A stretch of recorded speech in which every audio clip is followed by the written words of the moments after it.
Jen, if you're on, can you um, just chat me or let me know that you can hear me okay on the stream there?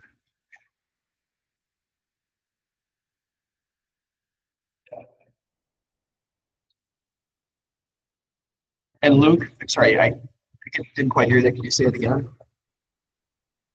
Okay.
Okay, everyone, we grab a seat.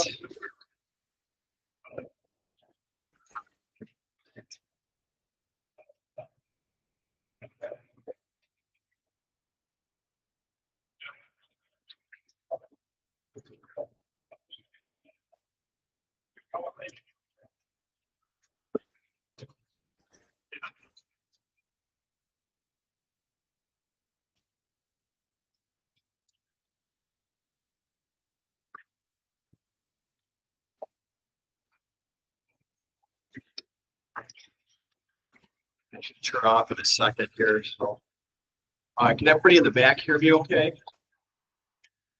Andy, can you hear me okay? Okay, hopefully that shuts off here. I just turned down the heat, so another second here. So we're actually on 8-10 in the book, but we're gonna start on 8-6 for today. There we go. That's a little bit better. So one of the things I didn't cover was the different types of altitude. We talked about V speeds, and last, if you guys remember, we were working on instruments. So, but there are a couple of different types of altitude you should be aware of. So the first one is indicated altitude, and that's read right off of the altimeter, and it could be wrong. So if you don't have the altimeter set right, whatever the indicated altitude is, whatever is on the altimeter. So it needs to be set correctly, and that's through that closed loop window we were talking about last time.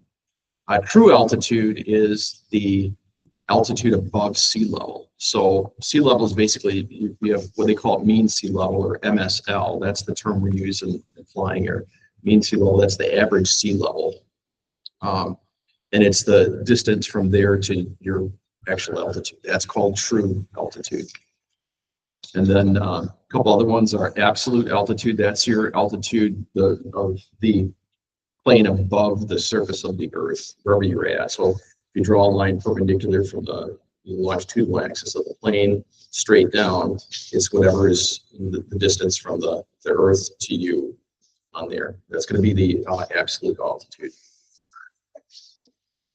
Pressure altitude is one of those things we haven't really gone into much, but it's something you're going to use a lot in performance calculations. So pressure altitude is basically the way they word it. It's the altitude indicated when the altimeter setting window, that Coleman window, the barometric metric scale on the altimeter. We just go back here to the.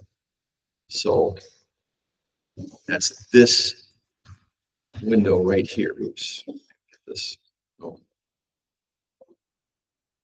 That's this little window right here. You can turn this knob right here and then adjust that. And these are barometer settings right here. That's 30 inches right there. That's 29.9 inches of mercury. And you can adjust it just by turning that knob on the altimeter. And that adjusts for non-standard pressure. We know that pressure changes when we fly from one location to another. It always changes. That's the nature of our atmosphere around the planet. It's constantly changing. So we need to adjust that so that we get as close to true altitude as we possibly can. So pressure altitude is when we adjust that to 29. So like right, if I go back here and I adjust this to 29 point, oops. If I adjust this setting right here to 29.92, right there, 29.92. This is pressure altitude right there is what we're reading. The altimeter setting outside may be high pressure. Maybe it's 30.05 inches. Which case, when we're flying, we want to have that plugged into the altimeter. Not much of a difference there, but you can see that it is as I adjust that. Well, it's actually, let's do this. Yeah, now we're just see how quick. Let's get the thing down here, and it's too cold. So now it should just stay at our altitude there. So again, we can adjust this. This will adjust the altitude. See how it's moving up and down there. As I adjust that, that's what's going to happen there. It's going to change the altimeter setting, or the actual read on the altimeter. Again, that's to adjust for non-standard altimeter or non-standard pressure in the atmosphere.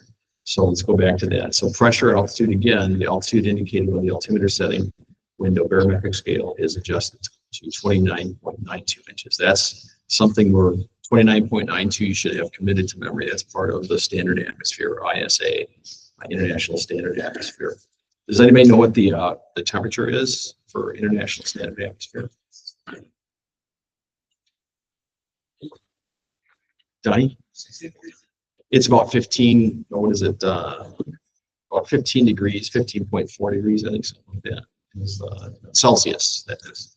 Yeah, 59 degrees Fahrenheit. Okay, and then there's another one. Let's pause this here real quick. So we're not. Then there's density altitude. Density altitude corrects for some of the issues with non-standard temperature.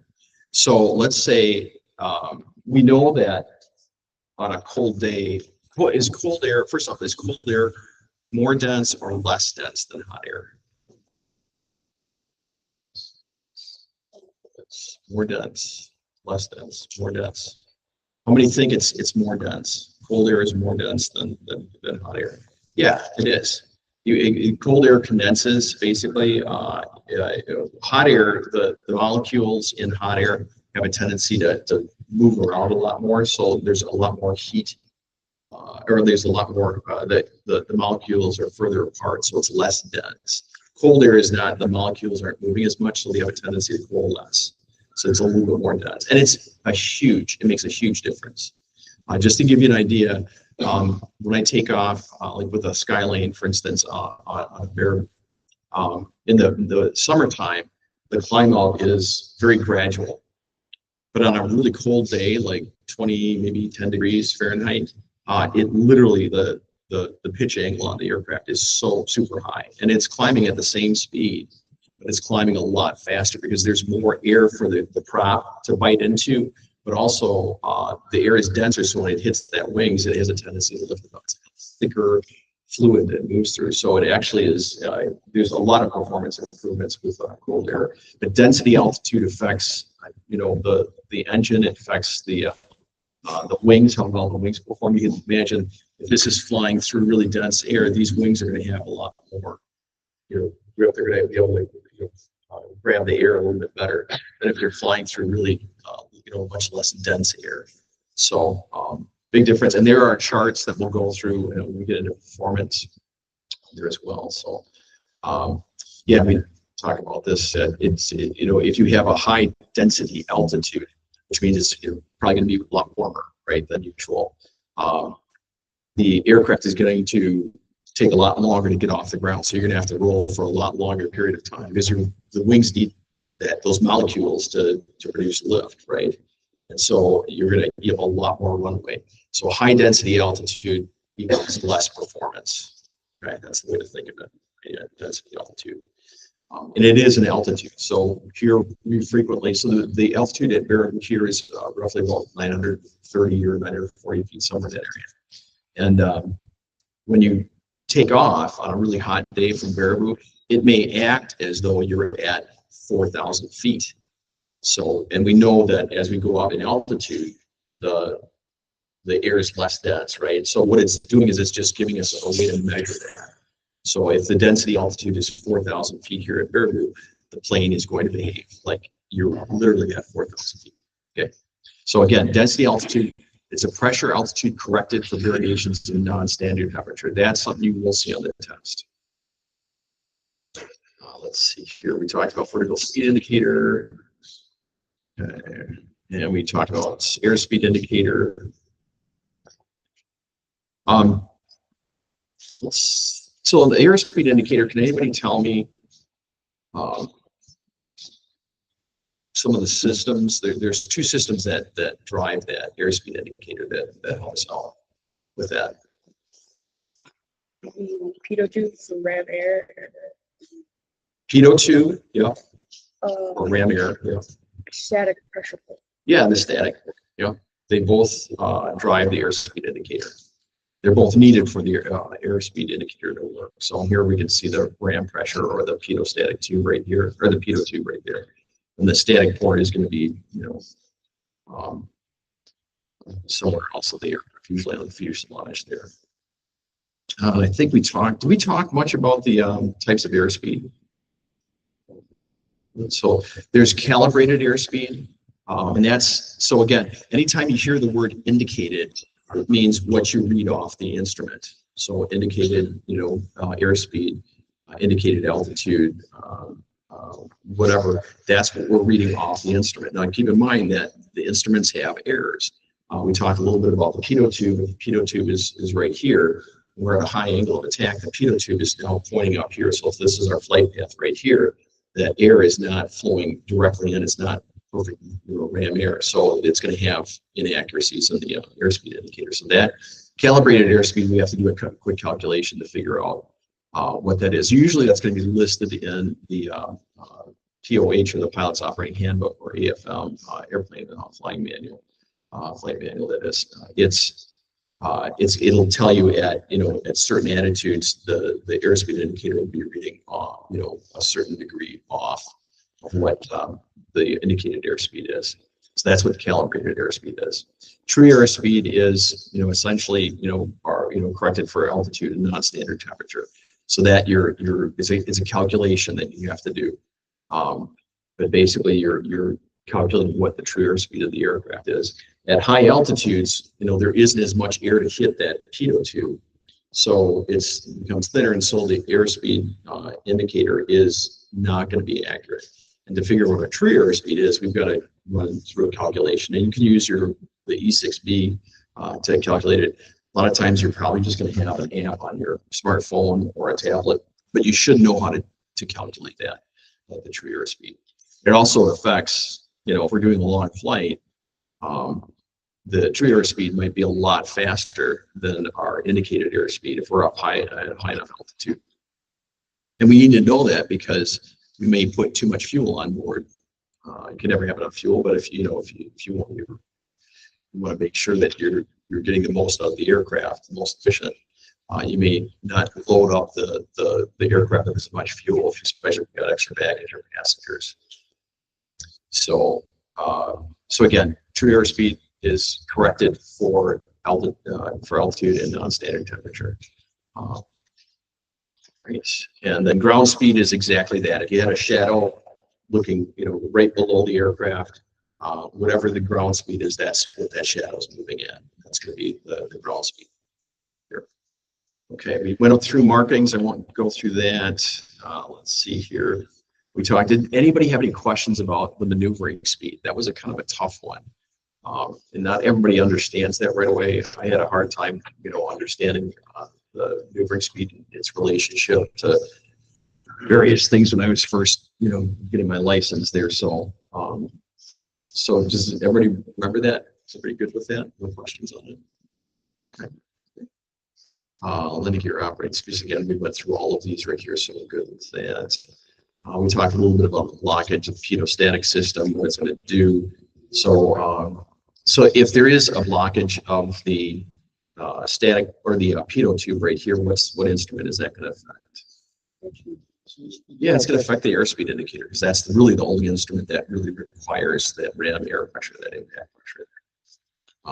If, however, the pitot system is blocked, the static port, I'm sorry. So there is a port on the back, and a little drain hole on the back of the pitot tube here. Sorry, I'm going to get the here. It's going to go.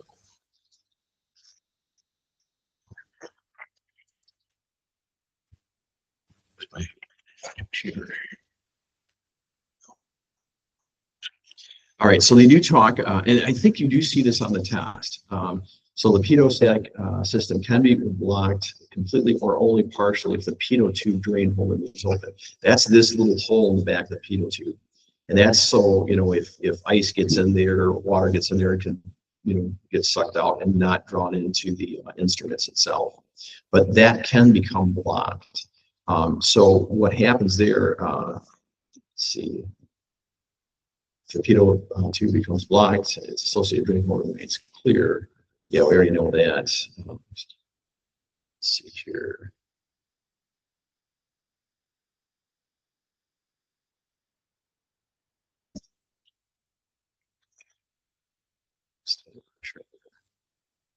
Yeah, so in a situation like that, the airspeed indicator reading decreases to 0 because the airspeed indicator assesses no difference between ram pressure and static pressure. So that's one of those things that can happen with that drain hole. Again, that's blockage of the pitot-static system. The pitot tube, really easy. If there's a blockage of that, the tube impact pressure, it's not going to, the airspeed indicator is not going to read anything. But if you have a blockage of that drain hole, that actually can affect it. So, see it lights. So that's, and again, that's something you may see on the test. It's something to be aware of with pitot-static systems there, and then also the test there. All right, and then obviously if there is a blockage in the static port, this describes what happens if this port, again, remember this is on the outside of the fuselage someplace. It's perpendicular to the flight path of the aircraft. And if that gets blocked, and it describes it right here, if the static system becomes blocked, the pitot tube remains clear, the airspeed indicator continues to operate. However, it will be inaccurate. So in this case, the airspeed indicates lower than the actual airspeed when the aircraft is operated above the altitude where the static port becomes blocked. And what that means is if I'm at 5,000 feet right here and the pitot tube or the static port becomes blocked and I climb up to this altitude, the air inside that the airspeed indicator case itself is going to act like it's still down here. Okay, so it's going to read probably a higher airspeed, or is it? Let's see here. Yeah, the airspeed indicator indicates lower than actual when the aircraft is operated above the altitude where the static ports become blocked. That's what they're saying there. Now, in the portal that you guys go to, the learning portal, you guys can bring up this exact same PDF here. It's all these highlighted. We went over this before, but you'll see all these areas that are highlighted. These are areas that you should get familiar with. You need to understand those concepts. Anything in red, you definitely will see on the test. If you see that in the PDF form itself, if it's highlighted in red, just expect it on the test, on the exam. Okay. All right. So I think we talked a little bit about the electronic flight displays in the aircraft. These are called tapes right here. This is our altitude tape, and that just scrolls up and down.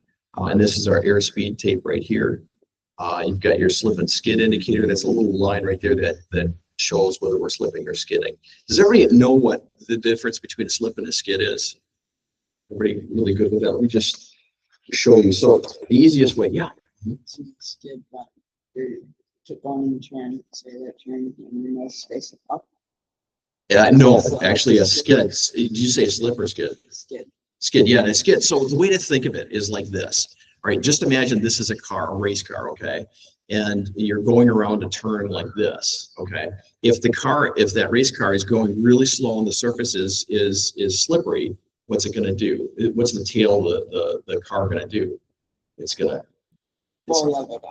go down, right? It's going to slip down. If you've got your drive wheels up front, let's say, and as it goes into the turn, it's going really slow. You've got a real steep turn here that the tail end of the car is going to sink down. It's going to slip down like this. Now, if we're conversely going super fast around that corner, way too fast for it, let's say we're on a surface and we turn really fast, what's it going to do? What's the rear end going to do? It's going to skid to the outside of the turn there, right? So that this is our car, we're driving along, and then we turn suddenly to the left. The rear end of the vehicle is going to want to skid away. So a slip is into the turn. So if this is, this is the aircraft right here, it goes into a turn. This would be considered a slip like that, because it's slipping into the turn. The tail is actually sinking into the turn itself. Whereas the skid, if you're going like this, the tail is going to swing outside the turn there. Okay. So if you're like this, the tail swings out a little bit, that's a skid. And then a slip is that tail is going to sink into the turn. Right. I see some confusion on that once in a while. So it's or whatever. This helps us define that. This is the equivalent of the little ball and the turn coordinator right there. That's that inclinometer, and all it is just a tube that's curved slightly, and it's telling us, you know, where the center or where the gravity is pulling us the most. That ball should typically be between two little lines there. Just see if I can zoom into that.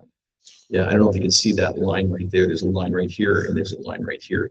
That ball is now, you know, in this case, we're slipping into this turn because the ball is swinging this way.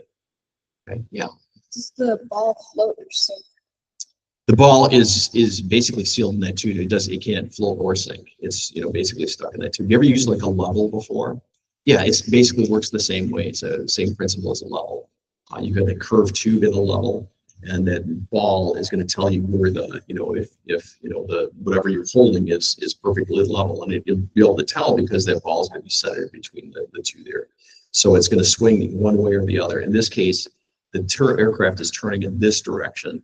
So let me just represent this. The aircraft is turning like this, but the ball is swung over here. So that's telling me that there's more of a pull of gravity over here. So that's probably a slip. Okay. A skid would show the opposite. It would show the ball over here on that because there's more, the aircraft is skidding off this direction. Our butt wants to move, you know, away from the turn when we're actually in the aircraft. If I'm in a skidding turn, I want to, my body's getting pulled this way. Okay.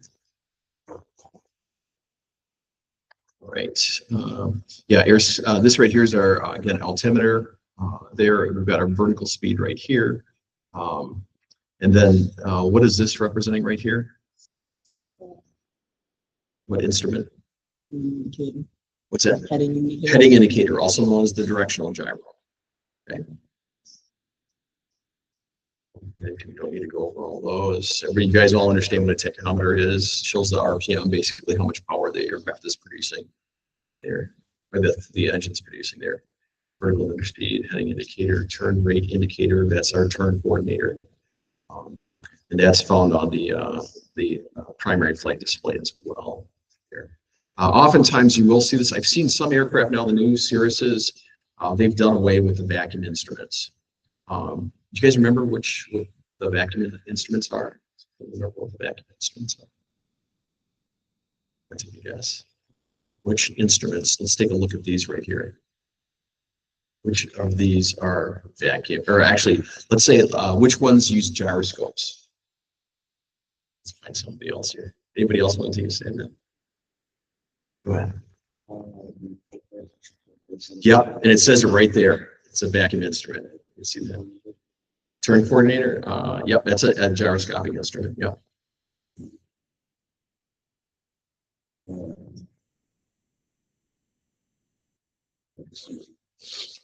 I'm sorry. So this one right here is our turn coordinator, and then what? So this one right here, this one, and what other one?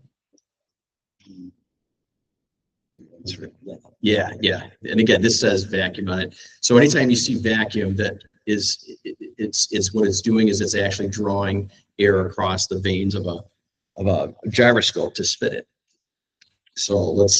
This is actually a very expensive directional gyro that can't be used anymore. But this little tumbling unit here, I don't know if you can see that.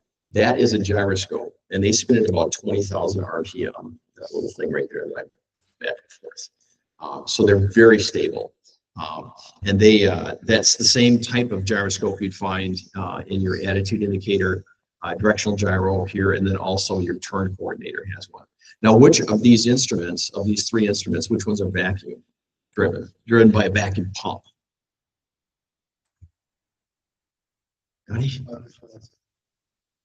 I'm sorry, say again. Yeah, yeah. Those are the two that are driven by a vacuum pump. What's this one driven by? This is a turn coordinator. It has a gyroscope, right? But what drives it? What powers it? Air. Electricity, yeah. And here, look at this. It says right at the top of the instrument, DC electric. Okay. So again, vacuum, it's driven, it literally is, you can think of it as a blower or a vacuum, like vacuum there. It's just, what it's doing is those systems produce a change in pressure. They draw air across this. They're blowing air essentially across the veins in this little gyroscope that's in the instrument right here. So let me just show you real quick how this works. I think I showed it to you before, but I want to show it to you again. I've got better batteries in this. Let's spin this up here. All right, so this is, I'm going to demonstrate first off the attitude indicator with this, and then I'll demonstrate the directional gyro. And then all we have to do is just change the orientation of this to indicate, or to change the type of indication we want to have. You can hear that gyroscope spinning up. This only gets to about 10,000 RPM. So it's not terribly fast, but, and it spins down fast. This, even though this is a precise gyroscope here, if I get that on the camera, there's it's here. I'm just spinning this up. Okay, I'm gonna turn it on. All right, so this right here, let me just get this. This is how we, that's an attitude indicator. You can see my hand turning like this, my hand representing the plane. See how I bank it back and forth, and it wants to stay, you know, perfectly straight up. Now it's starting to wobble a little bit. That's the precession that's happening there when I change it. So that demonstrates an attitude indicator. I get my hand moving up, and it just stays perfectly straight up in the air. If it was spinning really fast, this wouldn't move at all. It would just stay perfectly straight. So the other one, other instrument is the directional gyro. So I'm going to point it at the hangar door. Now watch what happens when I move my hand to a different orientation there. Oops, yeah, it's starting to spin down here. See how it's still pointing at the hangar door there as I move it? Do you see that? That's representing a directional gyro. That's how we get these directional gyros to show us a constant direction. So it's fairly stable. Now, there's obviously drawbacks to running these, the gyroscopes. One of them you can see right now when I was just moving it. Actually, I'm not going to change it at all. I'm just going to move it up and down. You can see how well, it's kind of hard to spot there, but I'm trying to turn it and it's resisting that. Again, that's called rigidity in space. As I turn it, it wants to do its own thing, but really what it's trying to do is maintain that rigidity in space there. But because of one of the problems with gyroscopes, it's called precession. When you apply a force to a gyroscope, like if I put a force on this right here, if I push that, it doesn't necessarily want to go in that direction. And that has to do with, I think they've got a diagram in here. Let me just show you there.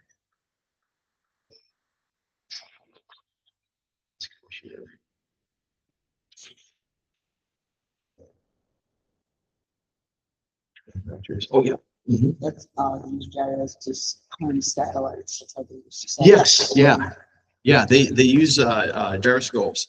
They'll have like, I think at least 6 on a satellite, and they spin them at various rates, and it causes the satellite to move around. Because again, there's a force there when we move the spinning wheels. When those move around, they actually exert a force there, and you can actually control it very precisely by spinning it at a certain speed or whatever. So precession, this is an important one. So precession is the tilting or turning of a gyro in response to a deflective force. Okay, and let's see. I think there's a better diagram. There it is. Here. Yeah, here we go. This diagram right here is 519, 819, 8-19 figure 8. It's on page 8-16. So if our gyroscope is spinning like this, you can see the gyroscope is spinning like this. If we push this little shaft right here up, or if we apply a force right here, the force actually, the resultant force acts 90 degrees in advance of that. So if I apply a force here, so what this is saying, let's see. Okay, so if this gyroscope is spinning really fast in this direction right here, so it's going that way, it's spinning really fast, okay? So if I apply a force right here, it's gonna act as though I was pressing it right there, okay? That's precession, okay? Normally when we think of forces, we think of somebody, putting pressure on something, or, you know, or something, touching this or moving this. But there are other forces at work here. You've got friction in the bearings on this that causes precession.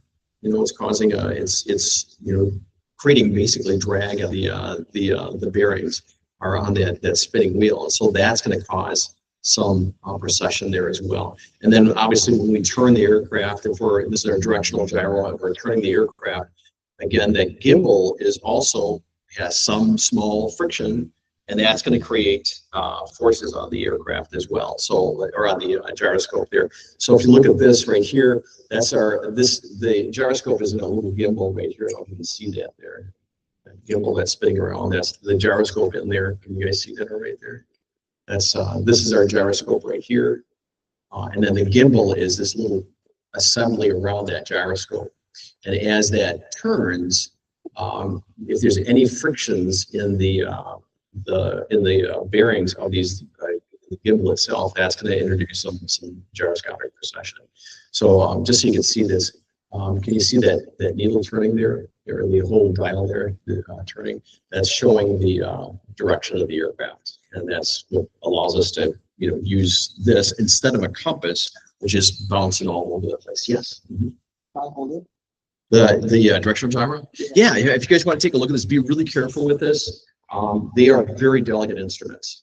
If you drop one of these, let's say even a couple inches, you're going to have to buy a new one. This one is, used. I'm not so concerned about it, but you can pass around the class if you want to. So that's the directional gyroscope there. Okay, let's see here. This is a diagram of the vacuum system.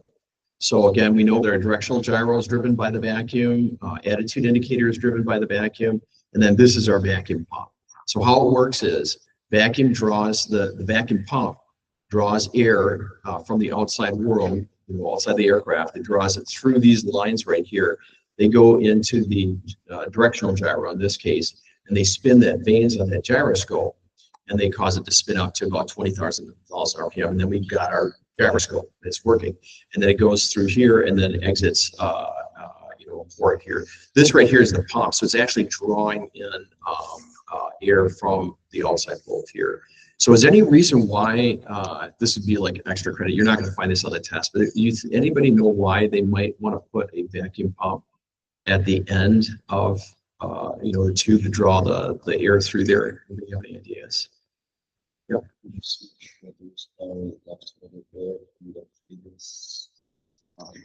That might be, yeah, that might be, yep. The piece would come out of the vacuum pump there, the instrument. Absolutely, yeah, that's it right there. So if we put this pump right here and we had it blowing into these instruments, these pumps do fail from time to time.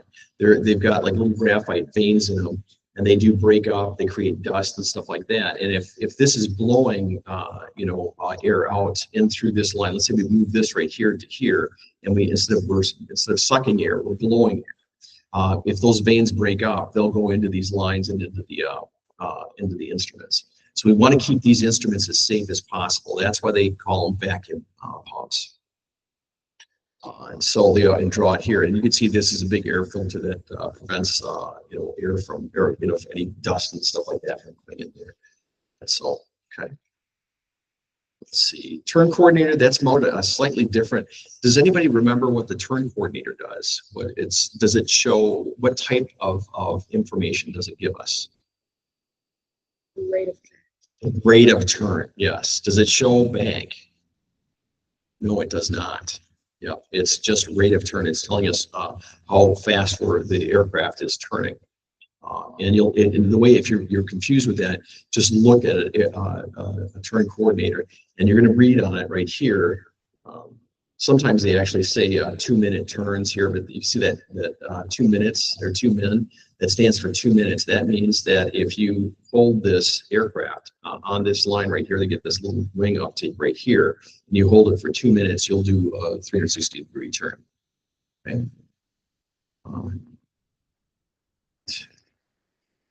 Let's go up here. Okay, we talked about a slipping turn and a skidding turn. I think you guys understand that. Look at the difference here. This is a slipping turn when the ball is, again, going into the turn. That's that slip. You know, it's like, again, think of a race car going around a track really slow, and it's a slippery track. That tail end of the race car is going to slip into the center of the track. Yep. Do you have to, whatever side the ball's on, do you have to push your, let's say, push your ball on the other side, push your like foot in? Yeah, so good point. So you're going to so the easy term to remember is step on the ball. So if you see the ball on this side, we would use our right foot. Step on the ball, and that'll center the little dot right there, the little level there.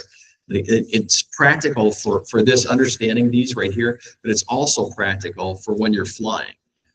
You know, when you fly, if you start flying multi-engine aircraft, you're going to be stepping on the ball a lot. We want to center that ball. That'll mean that basically our gravity is directly below us. Our seat will feel, we won't be sliding from one side to the other. In a slip or a skid, like in this case, this right here would cause us to be sliding toward the turn right here. So this is the aircraft right here. We're assuming that it's in a bank right here, but it's not let's say probably too much. So it's slipping into the bank there is what's happening. That tail is going down like this. But in any case, that ball is not centered. So if you step on the rudder pedal here, that ball is going to move to the center, and then the aircraft is going to be flying coordinated, what we call coordinated. That's why it's called a coordinated turn coordinator, because we want to use our rudder pedals on there. And this one, we're just flying too fast for the turn. That tail is going out, swinging out like that into a skid. And there to correct that, we're going to press on the left foot. Right. We have to go through that. Okay. All right. That is everything for instruments. Any questions on instruments? Okay. So let's dive into the flight documents we need for flight.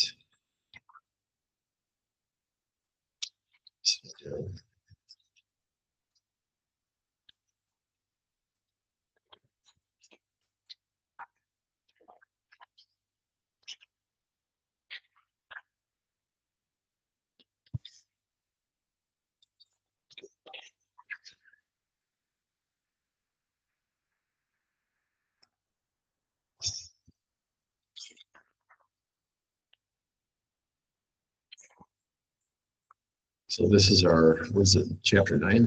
Here?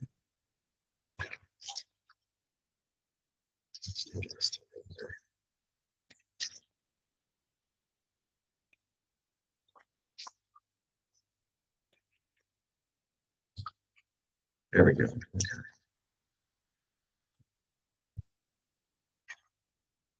Let's go on there.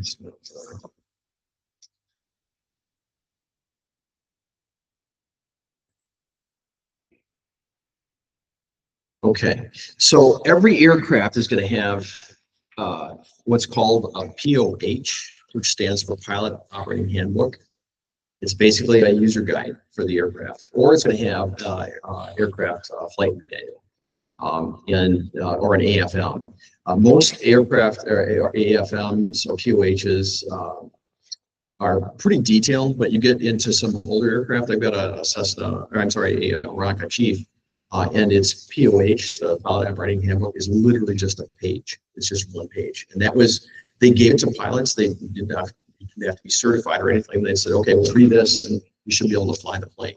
Well, the FAA learned over the years it's probably not a good policy. So what they did was they started creating, more standardized manuals. They had a lot more, information in the manual itself. And they, back in the 70s, they mandated that every aircraft would need a aircraft flight manual, which is for that particular aircraft. So in other words, you can open that up and you'll see references to that N-numbered aircraft. It's like this 310, I don't know when that was made, but it's probably later model, but it would have a flight manual, and you'd see references to items in that particular aircraft. Whereas a POH, the difference between the POH and the AFM, the POH is just kind of generic for that type of aircraft. So you could go to, let's say you know, 152, a Cessna 152 made in 69, for instance, and that POH that's in that one is going to look identical to another one that was produced about the same time. There's not going to be any difference there. That's the big difference between an AFM and a POH. And again, I think it was sometime in the 70s that they did that. So let's see. They're standardized as best they can. Again, this has been an evolving process, going from the POHs to the AFMs. And the POH has really changed a lot in the 50s, 60s, and 70s. And then here anything built after 1975 is also designated with an FAA-approved flight manual. So, typical AFM, so you contain 9 sections. So you're going to have a general section. We'll go over all these individually. You've got general, you've got limitations on the aircraft, emergency procedures. You've got normal procedures, like taking off, landing, short field landings, things like that. You've got a performance section that's going to tell you how well the aircraft is going to perform on grass, or it's going to, how well it's going to perform at altitude. That's where you're going to see things like that. Weight and balance and equipment list. That's going to be, have to do with the loading of the aircraft, whether it be fuel, passengers, luggage, things like that. Then systems description. That's going to be, the description of the vacuum systems, the gear retraction systems, things like that, and then handling the aircraft, service and maintenance. And then finally, the last part is going to be supplements.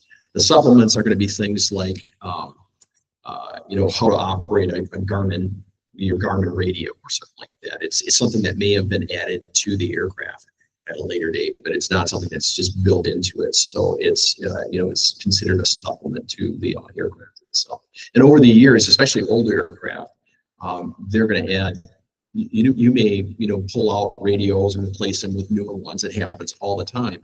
So you're going to be adding and subtracting, the supplements from the aircraft, from the flight manual.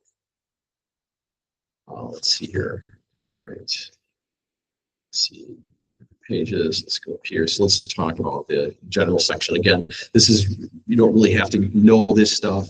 Here, when we get into some of the other ones, the performance sections, you're going to need to understand those. But general section just basically gives you a description of the how the aircraft is made, and the information about the power plant, the engine itself, of the aircraft. So they give you some dimensions and things like that. So again, most pilots probably wouldn't refer to that very often, but for regular flights, if you own an aircraft or you're renting an aircraft, you're probably going to understand most of this stuff in the general section. You do need to read through very thoroughly the limitations, because that's going to tell you what the aircraft is capable of doing. And all of us, when we fly an aircraft, we should know the limitations. A lot of times when there's an accident or incident, it's because somebody they exceeded the limitations of the aircraft. The airspeed, for instance, the airspeed, maybe it's the never exceed speed is, 160 knots or something like that. And if you go beyond that, it could damage the aircraft. Well, that's going to be in the limitations section. And then, as far as operating the engine, that's the limitations of operating the engine. A common one that you'll see about aircraft engines would be the red line of the tachometer itself, the RPM gauge. It's, in most cases, they don't want you to exceed a certain RPM. It's just too much stress on the engine. So that would be something in the limitations there. You'll also see what's called placards. And those are, let me just show you here what that looks like. So this right here is considered a placard right here. And let's see if we read that. And that's required. You cannot fly an aircraft if there's a placard on there and it was torn off or something like that, or half of it was on there. You can't legally fly that airplane without that placard. All it is, it basically is just telling you that the aircraft has some limitation. You have to be aware of it. And then there's, I'm sure there's other ones here. Yeah, here's another. Oh, here we go. Here's a good example here. Maneuvering speed. That's a placard that has to be, it's all it is. A placard is just a label. They're saying the maneuvering speed is 110 knots. That's something that has to be on the panel itself in order to fly. You're going to find it in the POH or the flight manual, but you should see it on here someplace. So again, those are required by regulation to be visible to the pilot in the cockpit there. And some of the older aircraft, you'll see dozens of these placards, these labels, describing certain limitations on the aircraft. And again, those are required for flight.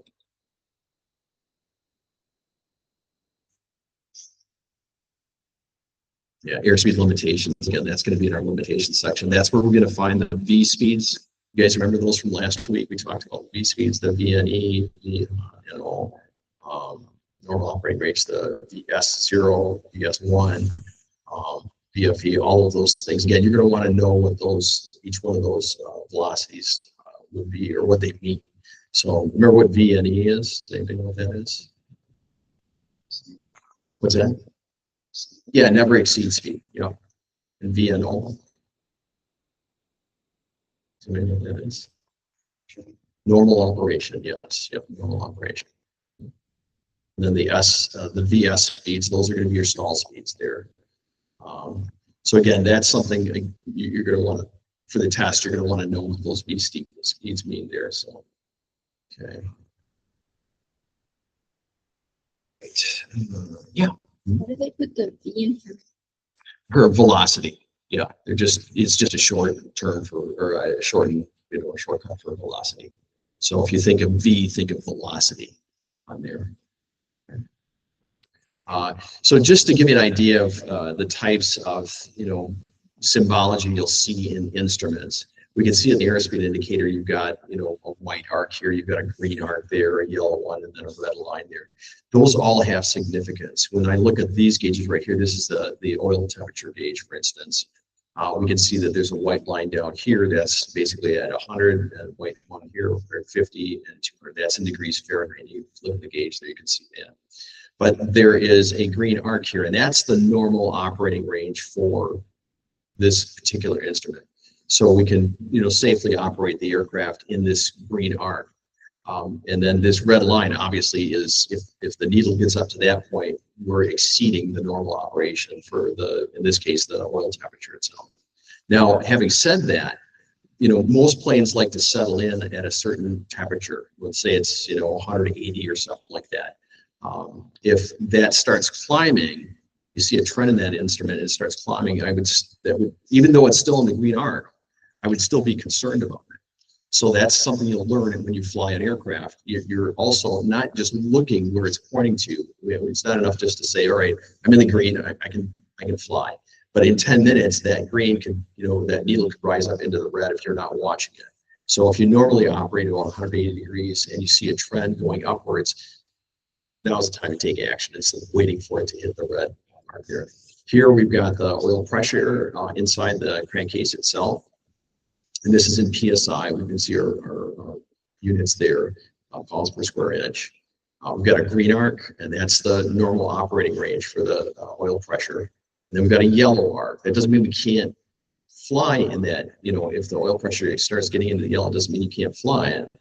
It just means that it's into a caution range. You should probably consider, maybe landing if it stays up there for any period of time. There may be certain times where you're doing a long climb and the oil, or like on a really cold day, let's say you take off, and the oil is still thick, hasn't warmed up enough. That oil pressure may go up into the yellow arc, but eventually it's going to start dropping down. Here. All right. Power plant limitations. It's going to be things like your max RPM. If you've got a constant speed prop, you'll have this manifold pressure gauge. Again, the maximum pressure here would be about 28.5 inches of mercury there.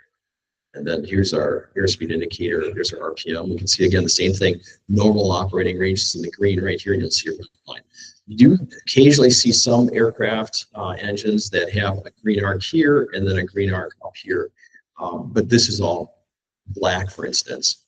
That indicates areas or an RPM that you don't want to stay at for a long period of time. You can go through it. Obviously, we can go through all these RPMs. Here's 1,000 RPM, 1,500 RPM. There's 2,000 right there. The normal range for this engine is between 2,000 RPM and about 2,700 RPM. Our never, the RPM that we don't want to exceed is that 27. And most aircraft can't even get up to the red line unless you're basically going into a dive. They won't go past the red line, especially if you're in a climb. There's no way that most aircraft are going to be able to do it. Some aircraft do have excess performance, and it could be very easy to go into that, especially with turbocharged aircraft. They can easily exceed those red lines. So you really have to be aware of that when you step up to higher performance aircraft. Okay. But if you do see a black area in here, what they're telling you is, let's say you got green right here, and then this area from here to here is all black. What they're saying is they don't want you to operate in that area for a long period of time, because it creates the engine, the way it's designed. There are vibrations that occur at, roughly, the 22 to 2,400 RPM, and they just don't want you to operate there for a long period of time. So again, all of those colors, they all have a significant significance to us pilots, and we should know what all of them mean. So does everyone remember what the white arc is, what that means on the airspeed indicator? Yeah, flaps operating range, correct. Yeah. So we've got the red line. The lower red line is our stall speed in a clean configuration. You can see there's the bottom of the green arc. And then this blue line actually has to do with a twin engine aircraft. So that's the minimum safe climb speed for a twin engine aircraft, a single engine climb speed for a multi-engine aircraft there. Okay. What we call blue line. Yeah. Right. Let's see, flight limits. Yeah, those are the things that certain maneuvers that you can't do. That is based on the type of aircraft that you're flying there, and that's going to be limitations that the POH they have on there. Emergency procedures, again, that's going to be things like, engine out or a fire in the cockpit or something like that. What are you going to want to do when there's an emergency in the cockpit? This is where you would go, the emergency procedures. You're going to be expected to know this stuff. You can't, like if there's a fire in the cockpit, you're not going to have time to go through a flight manual or a POH and read the instructions on it. There are certain things that you're going to want to take or do, immediately. If there's fire, obviously there's certain things we want to do to mitigate that. So when you start flying and you go for your actual the practical test, you're going to have to know that off the top of your head, on there. And then obviously you can back that up by going to your AF POH there for that. Normal procedures, again, that's going to be your standard things like taxiing, what you should be doing before takeoff, what you should be doing on a climb, things like that. They basically, they're like a checklist of things that you want to go through when you do your normal procedures. And again, that's when you think normal procedures, just what you're going to be doing when you're flying the aircraft on a regular flight. The performance section, that's going to be things like, how to calculate the density altitude. Or how much runway is this aircraft going to eat up on a really hot day? Let's say it's 90 degrees out and the altitude of the airport is 2,000 feet. How much runway is that plane going to take up when it takes off before those wheels actually get off the ground? And can it even do that? It can even climb in a situation like that. What is going to be the climb performance of the aircraft? That's going to be found in the performance section. Again, we'll get into some examples of that here in a second. And weight and balance, that's going to tell you things like, how much what the aircraft weighs with all the fluids out of it, with all the baggage out of it, no passengers in it. It's going to have things like that. It's going to tell you where that center of gravity is, and then it's going to show you how to calculate where the center of gravity is once you have all that stuff loaded in it. There's a CG limit in the front. You don't want the center of gravity to go too far forward. We don't want that center of gravity going too far back. If the center of gravity goes too far back, what is that going to do to our plane? Is there a danger in that if it goes too far off the center of gravity? Gravity goes too far back, then we'll just want to go up and stall. Yeah, I think it's really excessive back, it will just go into stall. I mean, you probably wouldn't even take off and probably just stall on the ground. If the center of gravity is too far forward here like this, what's that going to do to the aircraft? Yeah, there's too much weight on the nose here.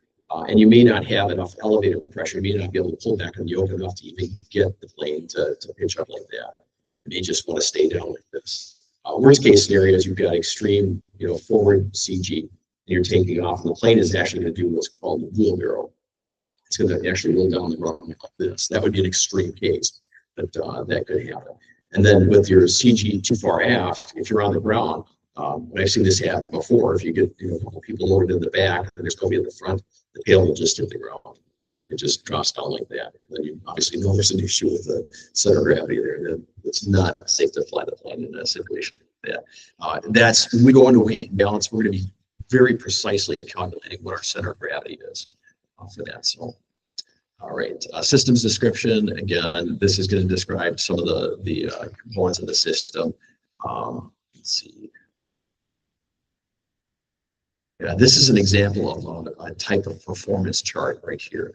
So this is a stuff called a stall speed chart right here for some given aircraft. We don't know what it is, but let's actually walk through it. The great part about these charts is everything that you need to solve a problem is all right here. It tells you first off what it is. In this case, it's a stall speed chart, right? But it also goes through and actually does an example for you. So you see this dashed line here. You'll see this on a lot of performance charts. And on the test, when you're given a performance chart, they'll have something like this. So what this is doing right here is, so we first start out right here with the gross weight. We need to know what the gross weight of the aircraft is. Okay, so we determine it to be, roughly, was it 19?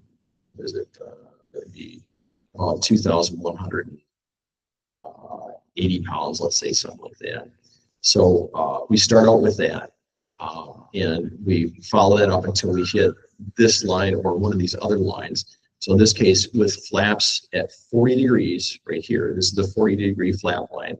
If let's say we've got our flaps out set to 40 degrees, we go up to this point right here on that 40-degree flap line right there, and then we draw a straight line across here. And now we're going to consider, what we're going to look at the bank angle of the aircraft. If the aircraft is banked at 20 degrees, our stall speed is going to be roughly 44 knots right here.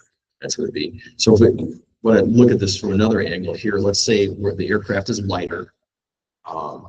Let's do this without even looking at this. So is the stall speed going to be higher or lower, you think, if the weight of the aircraft is lighter? Okay, we got lower, higher, okay.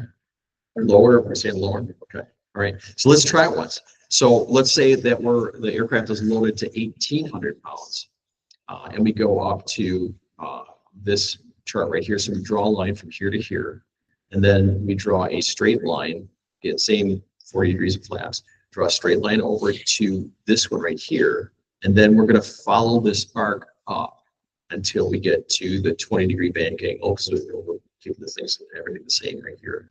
And we can see that once I get there, if I draw a straight line across, the stall speed is going to be lower. Does everybody see what I did there? Okay. So that's how these performance charts work. You have a given, in this case, a given weight. You're going to look at that weight, and then you're going to apply it here. So if in the test, if they say, all right, well, your conditions are, 1,800 pounds, your bank angle is 40 degrees, and then your flat position is 0.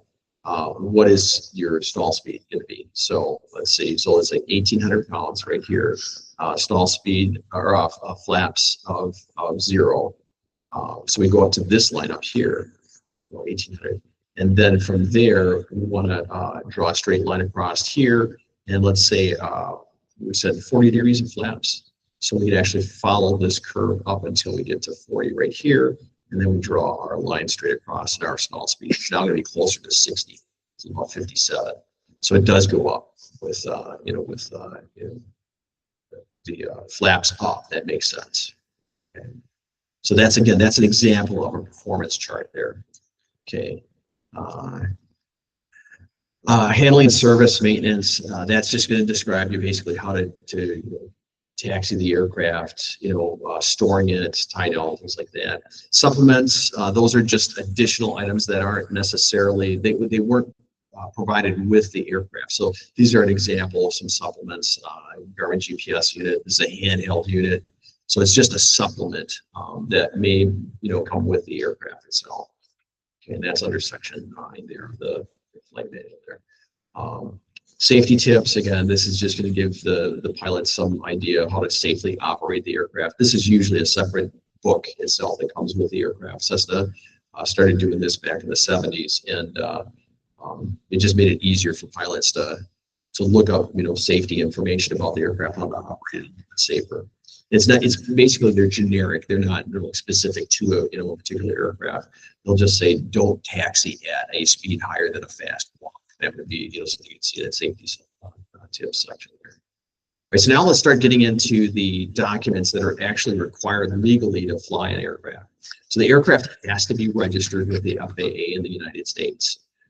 So there's a process you go through to get it registered. This is a typical registration form right here. You've got the N number of the aircraft. The aircraft also have serial number too. It'll be on a little faceplate in the back of the tail there typically. And then you've got the manufacturer and the make of the aircraft itself here. So and then who it's registered to, and then the date it was issued, and some signature there. This has to be in the aircraft. So aircraft registration. That's FAA thing. There may also be a state registration, like in Wisconsin, we have to have state registered. We have to register our aircraft with the state itself. But some states don't have that. But you always will have federal registration, which is again our FAA aircraft registration. So that's one document right there. So the other documents that we have to have is this is a big one, airworthiness certificate. You legally cannot fly without these documents on board the aircraft. If you get ramp checked, that's like an FAA inspector just comes out and they say, well, we're just going to go ahead and check your aircraft, and they'll go through this. These are the first things they're going to look for, these documents. Airworthiness certificate, think of the airworthiness certificate as a birth certificate. So when you get an aircraft, let's say you buy it from Cessna or from Cirrus or something like that, when they build that aircraft, they're going to test it. And then they're going to say that, we certify this aircraft to be airworthy. And the FAA actually does that. They'll say that, yes, this aircraft is airworthy, and they'll issue this birth certificate for it, saying that when it came out of the manufacturer's plant, it was safe to fly. So that is the airworthiness certificate right there. And that's going to, again, have the N number, make and model, serial number for it, just like you would see in the registration. Category, transport, whatever will be there, and then some other things down here, and then you have your issuance date. If you don't have this, you legally cannot fly the aircraft. You actually have to have it. It has to be displayed so that somebody that's looking inside the aircraft, like an inspector, they can see it. So typically you'll see these like mounted on, like little plastic packets on the sides of the interior of the plane itself. That's so when somebody looks at it, they can see that, yeah, this is, this aircraft is certified. So, like the chief that I have was built in 1947. It has a, airworthiness certificate, and it's the same one that they created back in 1947. It's just a really, brown sheet of paper that's faded. It's got, the tears around the edges of the paper itself, but you still have to have that. And it's really difficult you can actually get a new one, but it's a lot of work and it's very expensive because they have to basically recertify it. Somebody has to go through and verify that that aircraft really is airworthy. That's a big process, a big one to be safe. So again, this airworthiness certificate, that's another one. Okay. See, again, think of the airworthiness certificate as a birth certificate. The other things that you have to do, let's see, let's see here.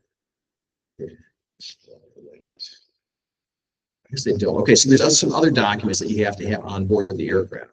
I think they may go over this later on. So the other ones are your operating handbook for the aircraft that has to be on board. So that's your AFM or your POH that has to be on board the aircraft. So there's actually, we have a term called AERO. You've got the first A, that stands for Airworthiness Certificate. The first R is aircraft registration.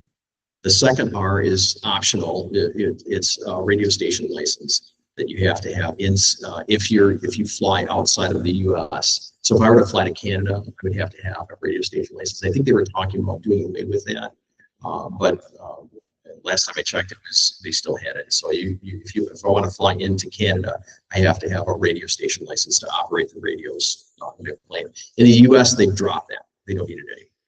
So you don't need the radio station license. So the AERO is Airworthiness Certificate, registration, operating handbook, and does anybody know what the W might be for?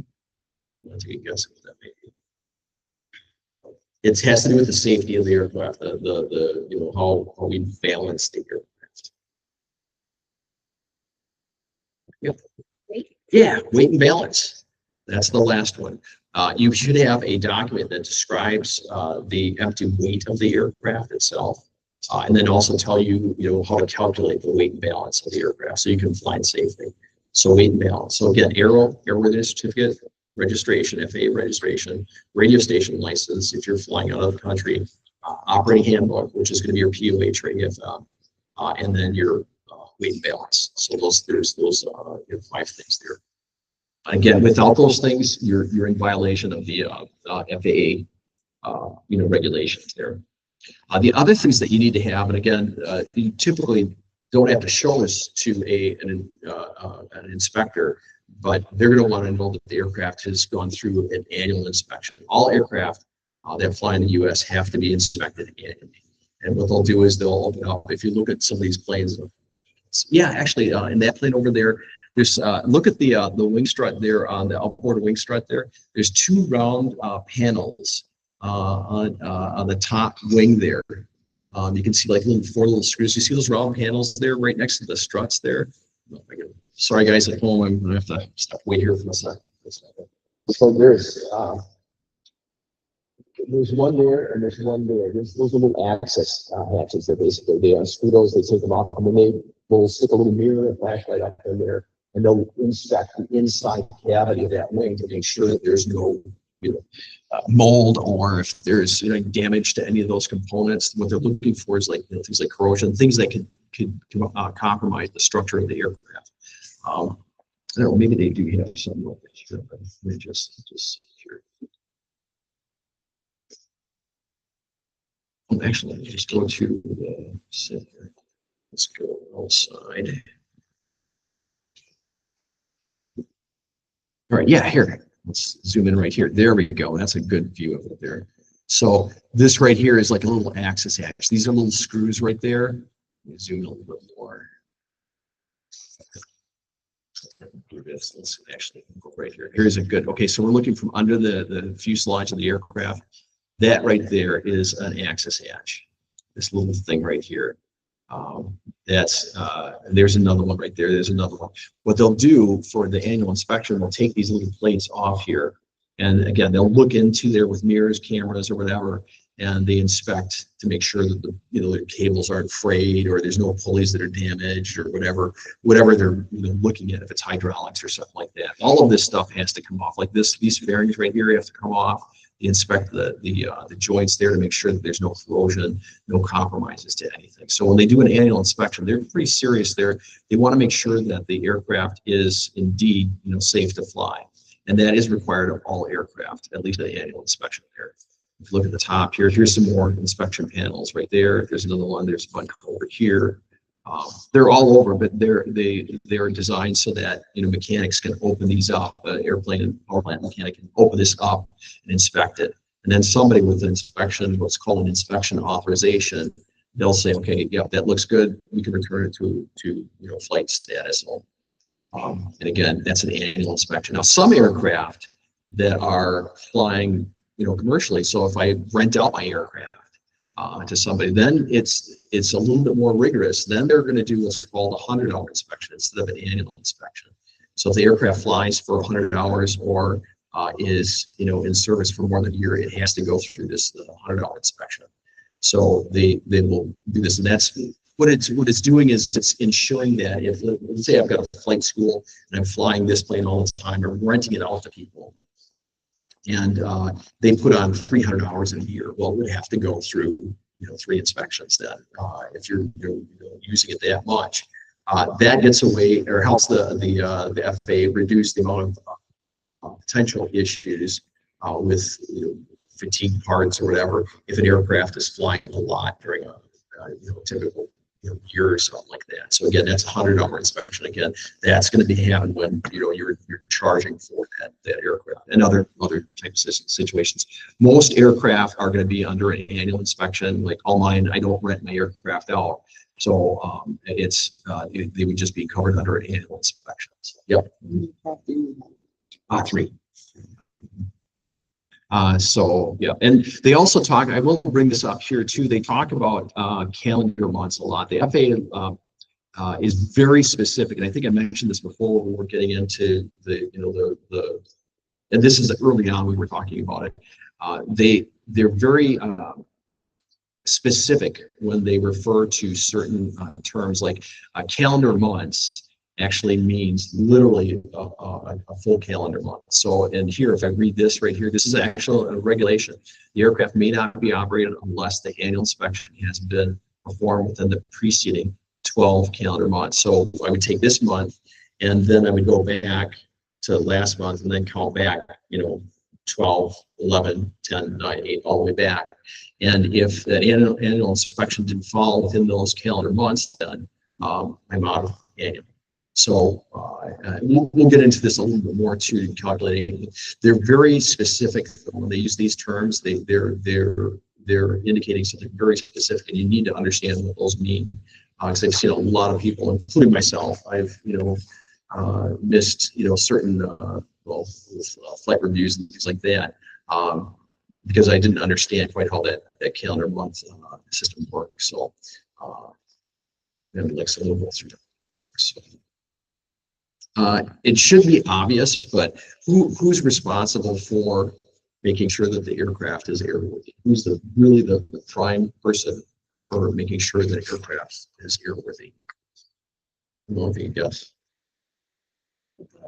Yeah, the pilot in command. Yeah, they have to go through it, and that means they're going to have to. The owner has some responsibility, obviously.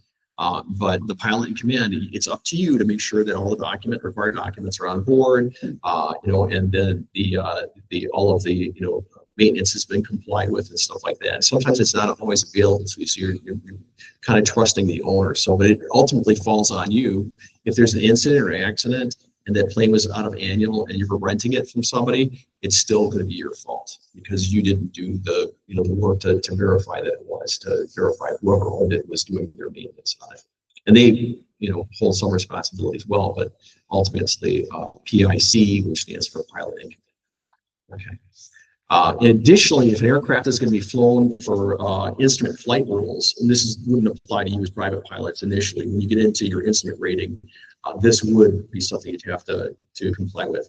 But here, if you're flying under instrument flight rules, your pitot-static system has to be inspected within the 24 months prior to operating in controlled airspace. So if you're under flight IFR, instrument flight rules there. And again, that's only for IFR aircraft, although it's probably not a bad idea to do it for your VFR aircraft. Transponders. So in the aircraft, there is a device called a transponder. Let's see, let's look here. Transponder is right here. That's a transponder right there. And I can click on this. This is the code that we're squawking right now. That's the term that we use. It's squawking or sending out this 1200. And radar stations around this aircraft are picking up this number 1200. It's just a way to confirm to air traffic control what aircraft is squawking what code. You can put in whatever. If I want to put in, 2, 3, 5, 6, like a cross country flight, you're going to see this code. But when the air traffic controller looks on their display, they're going to see this number for that aircraft on the radar scope. You're going to see that. Nowadays, we have what's called ADS-B, which is another area we'll get into more. It basically is autonomous. It doesn't require radar or any kind of radar at all. It just transmits. So they can put that data on there. So,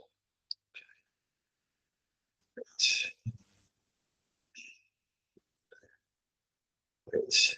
Minimum equipment lists. These are just essentially, you won't see these a lot with smaller aircraft, but they are essentially, the FAA came up with this because if an older aircraft, if any particular item that is installed in the aircraft failed, technically you really couldn't fly that legally. So what they came up with was this minimum equipment list, and this is essentially the things that you can fly with that are defective. It tells you what your absolute minimum equipment. When I say equipment, I'm talking like instruments or indicators, things like that. It may not need to fly with certain types of instruments or parts on the aircraft. And so this minimum equipment list is going to give you a list of all those items that you have to essentially have a minimum amount of equipment you have to have in your aircraft. Great. ELTs, or emergency locator transmitters. These are devices that are put in all aircraft. They essentially, what happens is if there's a rapid acceleration of the aircraft, like basically it hits something, it comes down, lands extremely hard, or you hit a tree or something like that, these ELTs will actually go off, and they transmit at 121.5 megahertz. And if you're flying over that area, or somebody's looking for you, let's say you did a flight and you didn't come back, well, they're going to send out aircraft and they're going to be listening for that signal. What that ELT does, it just helps the FAA locate somebody if there's an incident or accident. So these have to be inspected, and there is very specific things that they're looking for when you do an inspection on an ELT.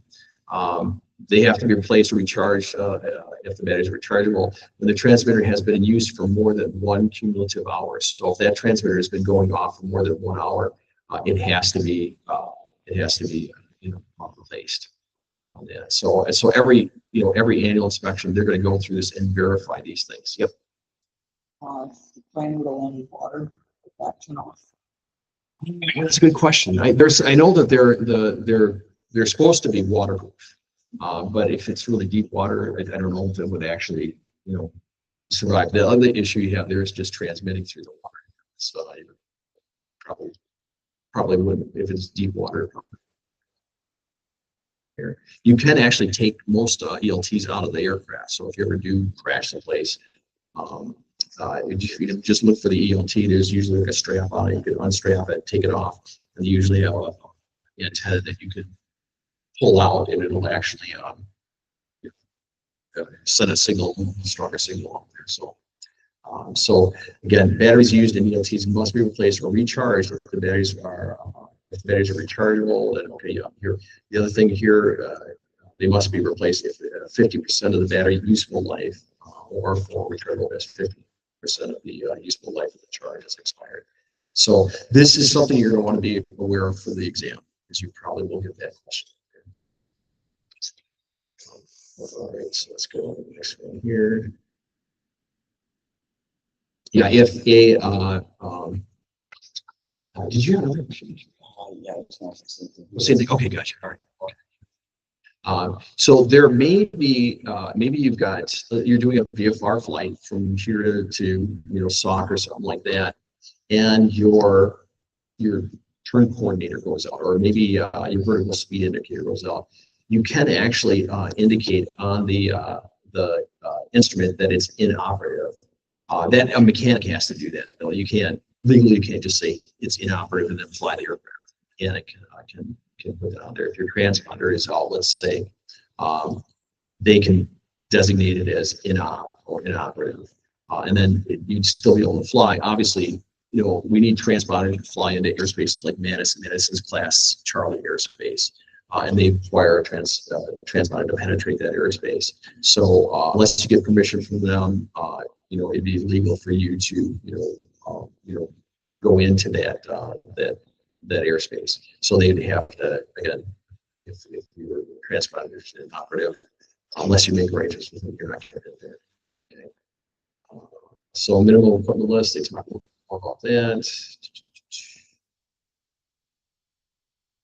Okay. I'll let you guys read some of that stuff.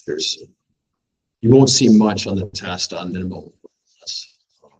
Preventative maintenance. So there are things, when we think of preventative, we're thinking of things like oil changes, maybe, changing the tires out, things that are not like where you've got a damaged item or something like that. That's corrective maintenance, where you're fixing something that's broken. Preventative maintenance is you're preventing something from happening. So with this right here, preventative maintenance is basically you're doing what you can to maintain the aircraft. And there are some things that you can do and other things you can't do. Those are in the regulations. So maintenance entries, if you're going to be doing your own maintenance and you talk to your mechanic and they said, yeah, you can do this, like changing your oil, that's something a pilot can do with their aircraft. All pilots who perform preventative maintenance must make an entry in the maintenance record of the aircraft. So you have to put in your name, the date, what was done, things like that. This is what they're looking for, the FAA is looking for. So that would be like a maintenance item. Your mechanic, your airplane and part of that mechanic is going to do this automatically. Whenever they work on the plane, they keep meticulous records of the aircraft, everything that is done there. So they've got some examples of, preventative maintenance. Again, it's going to be, removal, installation, repairing landing gear, shock and struts, servicing landing gear, adding oil, whatever, things like that. Those are considered maintenance items. It's always best to check with an airport or airplane mechanic, though, to see if it is truly safe for you to do the maintenance on it. If nothing else, you can have them watch you while you do it. If a mechanic is in here, I could be working on my plane, maybe doing something that they have to inspect. But because I'm under their watch, I can still work on, maybe it's installing a radio or something like that. So I'm installing, that's something that is not considered preventative maintenance. It's not something that an aircraft owner can do on their own. They have to be under the supervision, okay, or somebody that's ready to handle that. Okay. Let's see. All right, so there's two types of when we talk about regulations for keeping aircraft safe to fly. There is what we call regulatory items. That's going to be like things like, you have like regulations for, like, you have to have your airworthiness certificate, your annual inspection has to be done. Those are regulations. And then we have what's called airworthiness directives. So when you first purchase an aircraft, okay, it works fine. Let's say, someplace across the U.S., somebody notices that the flat motors, these right here, they degrade rapidly when they're in moisture or something like that, in rain. So this is after the aircraft has been made. Sometimes it might be like 10, 15 years. But let's say after this particular aircraft has been out there for 10 years, they've noticed that the flat motors degrade with moisture. So what the FAA will do, they don't have it in the book, for the aircraft, the flight manual for the aircraft, but the FAA will say, okay, we've had a number of instances where this is caused a problem in this type of aircraft. So what we're going to do is create what's called an airworthiness directive, or an AD. These are regulatory. So what that means is, if an AD comes out for, let's say this is a Cessna 172, so a K model or something like that, and an AD comes out and they say, well, the flat motors have to be inspected every, 500 hours or every 100 hours of flight. That is mandatory. What that's saying there is that the mechanic has to inspect that on there. So it's like adding on to what you're already doing for the aircraft to maintain the aircraft. And again, those are regulatory. So you may see a question on the test on that, or were this directives mandatory? And the answer is yes, they are regulatory, and they have to be, accomplished or complied with, as they say here, without exception there. So, yeah, they do it, unless there's a specific exemption granted, which again doesn't happen very often. So again, their ADs are regulatory, whereas service bulletins. Service bulletin may be something that the aircraft manufacturer puts up. So that notice that the ADs come from the FAA. Service bulletins come from the airplane manufacturer, and those are not mandatory. If you get a service bulletin from an aircraft manufacturer and it says, you should change your magnetos at 500 hours, that's not something you actually have to adhere to. Now, most shops will, they'll actually adhere to those types of recommendations. What they're saying there, what the service bulletin is saying, is that it's something that you shouldn't do on it. But again, it's not, because it's not coming from the FAA, it's not a regulation. When you think of the FAA, that's our regulatory branch for aviation. Everything that they say is basically, they're talking about regulations on operating aircraft safely. Special flight permits could be like a ferry permit or something like that. That could be a permit to fly an aircraft that is out of Anyon from one location to another. So you don't, let's say I see this happen a lot where somebody will buy an aircraft and it's been out of Anyon, and maybe the gear is stuck in the down position. It's a retractable gear aircraft. So what they'll do is they'll want to get it to their mechanic. And the only way they can do that is fly the plane to their mechanic. They don't want, in some cases, the mechanic will come over there, disassemble the aircraft, and then put it on a trailer and then haul it. But if you can fly it, if it's safe enough to fly, the FAA might consider giving you a special flight permit to fly that aircraft, which would save a lot of time. So that, the mechanic may go on to the location where your new plane is, and they may do some work on it, but they'll get it sufficiently safe enough to take it back to the location where the work is going to be done at. So that's going to be a special flight. You see like ferry permits and things like that all the time with that. Okay. Yeah, here's an example of a special airworthiness certificate. Again, it's just saying that this is, this is, the aircraft can be flown. Usually they have an expiration date. Yeah, here this one has an expiration date. They're not very long. They may give it for a day or a week or something like that. But what they're telling you is that you have a window to get this plane from point A to point B, and then after that it's revoked, and then the aircraft is no longer airworthy until it goes through its inspection. Okay. So, in summary here, aircraft owner operator responsibilities. Registered aircraft owner operator of an aircraft is responsible for having, again, this would be the owner of the aircraft, not necessarily the pilot, but they're responsible for having the current airworthiness certificate, certificate of registration or registration. Again, those aero documents, maintaining, they're required for, to maintain the aircraft. Keeping abreast of current regulations concerning the operation of the aircraft, and notifying the FAA registry, aircraft registry, if there's any change of your address. That's a big one. It seems like a minor detail. When we move, if we ever move from our home to another home, yeah, there's some inconvenience with it. With the FAA, they expect you to notify them that you're moving from one place to another, and you can get into hot water if you don't notify them that you're moving to a different address. So that's really important whenever you change address. So and that's so they can notify you ADs, things like that. All right, let's go ahead and take a 10-minute break here, and then we'll hop back in it. Let's reconvene in 10 minutes. So,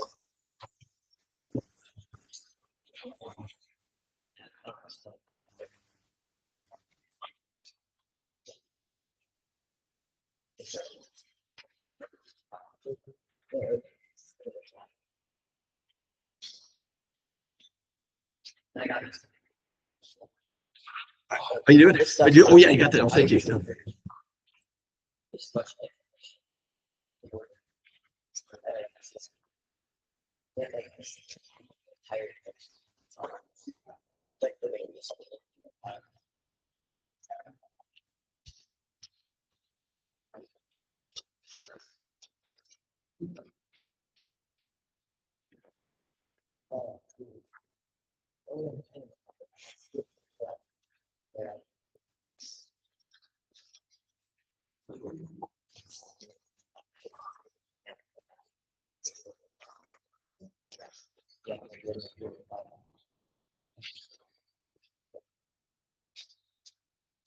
I apologize for the, being so cold in here today.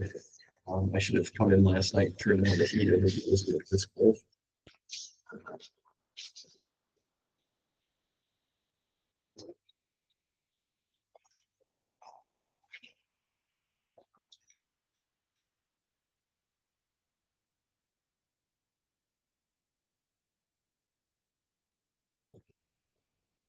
I do it. I just wanted to introduce myself. Casey Moss. Oh, Casey, oh, yeah, yeah, I've absolutely. been online. Mhm.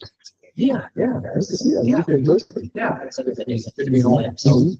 Yeah, so you're in, eh? I was over. Noise, yeah. Mhm. Yeah, always feel that. We've had no trouble with the internet. Oh, yeah. On here and, these two of the sessions, we couldn't record it all. Yeah. It's like you're, you're dead down. Yeah, well, thanks, Dave. I thought I had fixed it that one time. And then I, you know, it's down again, so that's. Now I think we got it solved. Yeah. And it's funny, it's just like, I want to make sure that all, every student stuff. Right. So how are you understand this system? No, I would. Oh, you do? Yeah, Are you just? Yeah, no more the fun is simple. Oh, yes, great. Yeah. Yeah. Mhm. Yeah, at some point, yeah, I love that. Have you come in and, you know, we're making huge progress. But it's still like to have you come in and talk with the students, you know, Sure. if you've got, you know, just 10 minutes, you know. Sure. just, you know, I'll social- probably be bringing Mhm. your class. Mhm. Might miss one. Mhm. Yeah, whatever works. Perfect. And whatever you want to do. Just be. Yeah, yeah, absolutely. I'll be in touch with you. So I think I'm gonna try to get through all of this stuff in the past, but is I've got speakers in the middle of our sessions. And what I found is that because, it almost made it harder for us to get through all this material. I'm just rushing through this stuff. And like next week, we're going to kind of say that we can go to the break. I think one of the best sessions and actually walk around here, like aircraft, and maybe go to maintenance, with there. So as, for the most part, it's going to be, the last session, but then we'll get right back into it. And then when we're done, I think the weeks following that, then we'll be taking all the students off and you're looking at clients. Take them off, I'll probably take this one off. So I'll read it up about 50. It really depends on. Screens, you know, yeah. In any case, you know, maybe you're all able to be scheduled time. Just, and then watch 10 minutes. Yeah. Okay. Cool. Yeah, I was. Oh, wow. So some of it, it's been a long time. So some of this the terminology, Mhm. some similar things. So it's simple, that's those are easy for me. Yes, yeah. You experienced a lot of it. So you will start, Yeah. yeah, okay, yeah. Well, we're gonna be going over to the maintenance center and go for first and see. Okay. Yeah. Yeah, I know you mentioned this name. Position class. Yeah. I know that. Yeah. It's, oh my gosh, that's all real. Right, right. Right, do something. Yeah. Okay. Do you think there's a possibility? We're gonna do a trip down there. Oh, probably. Yeah. We could, the recruiters. That'd be great. Yeah. It'd be something we could do probably outside of the class if I schedule it. Yeah. You know, on this transportation. And then, and it's not just us. So SIA is based here at the very Mills Airport, but we've got schools all over the state that are involved in the SIA program. And they're asking what can we do to feel good, what are the types of things we can do to improve, the program. Usually I say we go to the local airport, find the old pilots like me that are just sitting down there at the top. And it's like, have your fun with it, talk to the students and stuff like that. But that's the other session. And I think, for me, it's all field trips. So yeah, easy to see, so I love for people to Right. So actually seeing, the equipment. Yeah. And the question.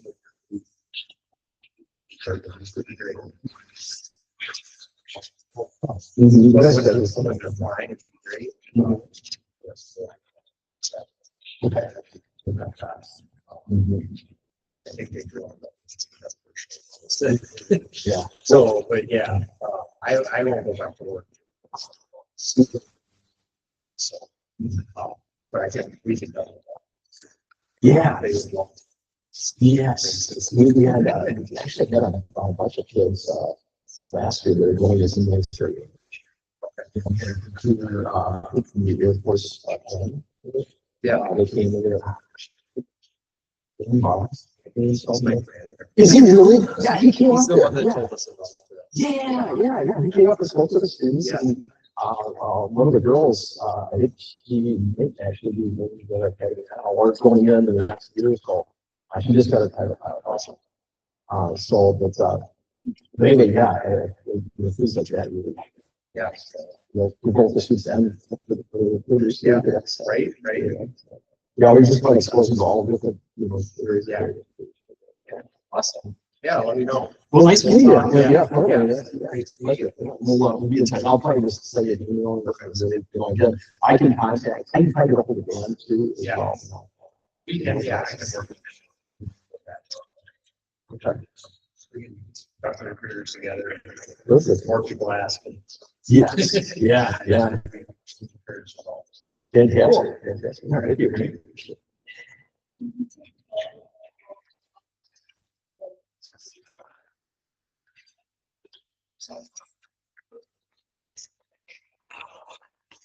Can you just look in the room?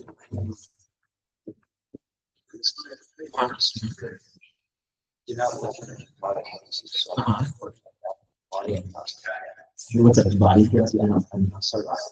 Yeah, let me know. I'm kind of anxious to see how that thing went. If you get again, I know you're going to school, you're busy with other things, but you so. Okay, yeah. Yeah, I think this is something we can turn around actually. So, SIA label on it. And so they've been making these for years, for decades actually. And they're just all they just cardboard. Cardboard. If you made it a little bit sturdier, I think it would be, really handy. Maybe have some of those.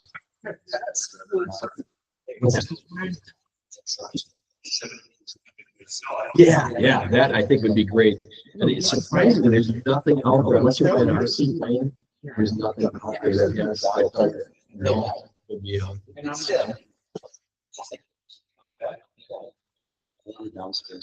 Like if they want you, there's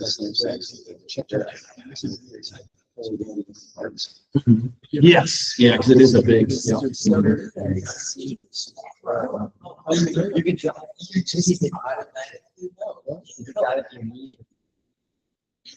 I don't understand.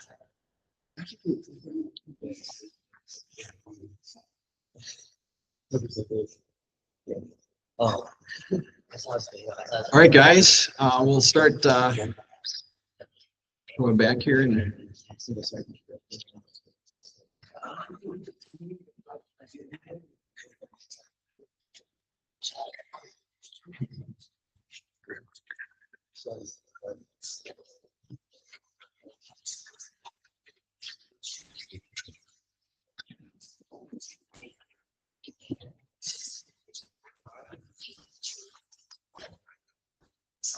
okay.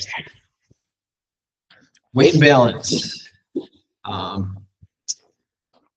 This is kind of tough.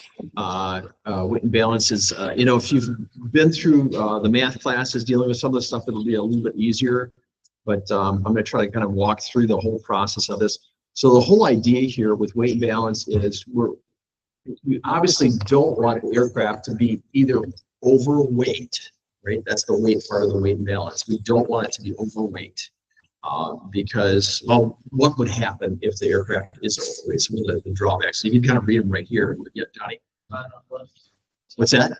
Yeah, you don't have enough lift. If let's say that if this aircraft only produces, at let's say its max speed only produces 2,000 pounds of lift, but you've overweighted it by, let's say you've got 3,000 pounds, in the aircraft, lead weights in the back or whatever. And it's 3,000 pounds, you'll never get off the runway. It'll taxi fine, and it'll actually roll down the runway really fine. But if you can't generate enough lift, it won't get off the ground. What's even more dangerous, however, is if the aircraft is just over the limit, the weight limit of the aircraft itself. So let's say this is the maximum weight limit on this aircraft is 2,000 pounds, but you're at a 2,200 pounds, 200 pounds over. The danger there is that you do get off the ground and you just stay in ground effect. And what will happen is that the plane it can't get out of ground effect. You know, and remember ground effect, how that works. The aircraft, the wings produce a little more lift in ground effect. And then when you try to leave it, there's not a sufficient lift, so it settles back down. So what happens is the plane will take off. It'll get up in the air a little bit, but then it'll just kind of wallow along the runway, and eventually it'll run off the end of the runway into some trees or something like that. That happens a lot on West, probably because of the altitude. There's limitations on the aircraft. The altitudes it can fly at, and that's why weight is so critical. And again, even a small amount, like 100 pounds, it could have a problem with the, you could have problems, flying it. So yeah, so let's look at some of the issues here that you're going to see. First off, a higher takeoff speed. So if I want to take off in this aircraft here, if it's weighted down a lot, that means I've got to generate more lift, right? And how do we generate more lift? What can I do to generate more lift in an aircraft? Yeah, well, increase throttle. Let's say we've got our throttle at max. What we can add flaps, yeah. Pull back on my yoke. Pull back on the yoke. That may not work for us if we don't have sufficient What else would increase the amount of lift on the wings there? Increasing speed, yeah. So if we don't have enough high enough speed, we're not going to produce enough lift. But again, that means that we're going to have to produce more speed, which means we're going to be eating up more runway. So it's going to take us longer to get off the ground if we have a heavier aircraft. So again, longer takeoff run, higher takeoff speed, longer takeoff run, rate and angle of climb is going to be reduced. So you're not going to be able to, if I'm really light, I can maybe pitch the aircraft up and climb out at a steep angle here. If the aircraft is really heavy, I'm not going to be able to use as much of an angle on it because I'll hit my stall angle, the stalling angle attack before that. Okay. Lower maximum altitude, shorter range. If you're hauling, a lot of weight in an aircraft as opposed to a light aircraft, it's going to have a shorter range because again, the engine's going to have to produce more power to get to your destination. It's going to, suck up more fuel and stuff like that. So it's going to take, it's going to take a toll on the range. Reduce cruising speed, absolutely. So if you go, let's say we set our aircraft. This aircraft is 1,000 pounds, and we're flying at 1,000 feet, and we can load maybe like without changing the throttle, we drop in like a couple of sandbags, 200 pounds on here. So let's say we had like 400 pounds of sand into the aircraft while it's flying. So what do we have to do to maintain our flight level at 1,000 feet when we have to do the aircraft? If we're downloading, let's say we had a fueling tank, or we're filling it up, what do we have to do to the aircraft? Yeah, angle of attack has to be increased. We can't touch the throttle. The throttle is set. We're just saying this, right now. I'm just giving you these conditions. The throttle is set. We increase the angle of attack. That'll give us more lift, and it'll maintain the altitude at 1,000 feet. But there's a drawback to that. What is it going to do to our airspeed? It's going to reduce it. Yeah. The aircraft is now we're developing more, drag, right? Because we've got a higher angle of attack. The drag is going to increase with a higher angle of attack, and we're going slower now. So yeah, it does reduce the cruising speed. Reduce maneuverability. If you've got a really heavy aircraft, again, the aircraft is. Has everybody here driven like a minivan? Okay. Has anybody driven like a sports car and a minivan? Sports car and a minivan. So if you're, how about just a small car compared to like a large car? Have we all done that? Okay. So what was your experience between the small car and the large car?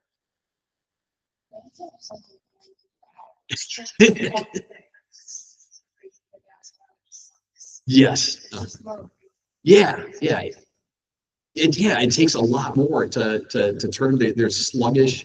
Whereas a light car, you can turn on a dime, right? So that's the same with an aircraft. If it's a heavier aircraft, let's say you load a bunch of weight on it, you take off, you try to do turns, it's going to be sluggish in the air.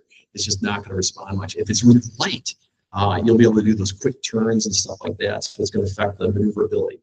Higher stalling speed. Okay, you're going to have a higher stalling speed with the aircraft. higher approach and landing speed. Again, this all makes sense when you look at all these other ones here. You're coming for approach and landing, you're going to need a higher approach speed.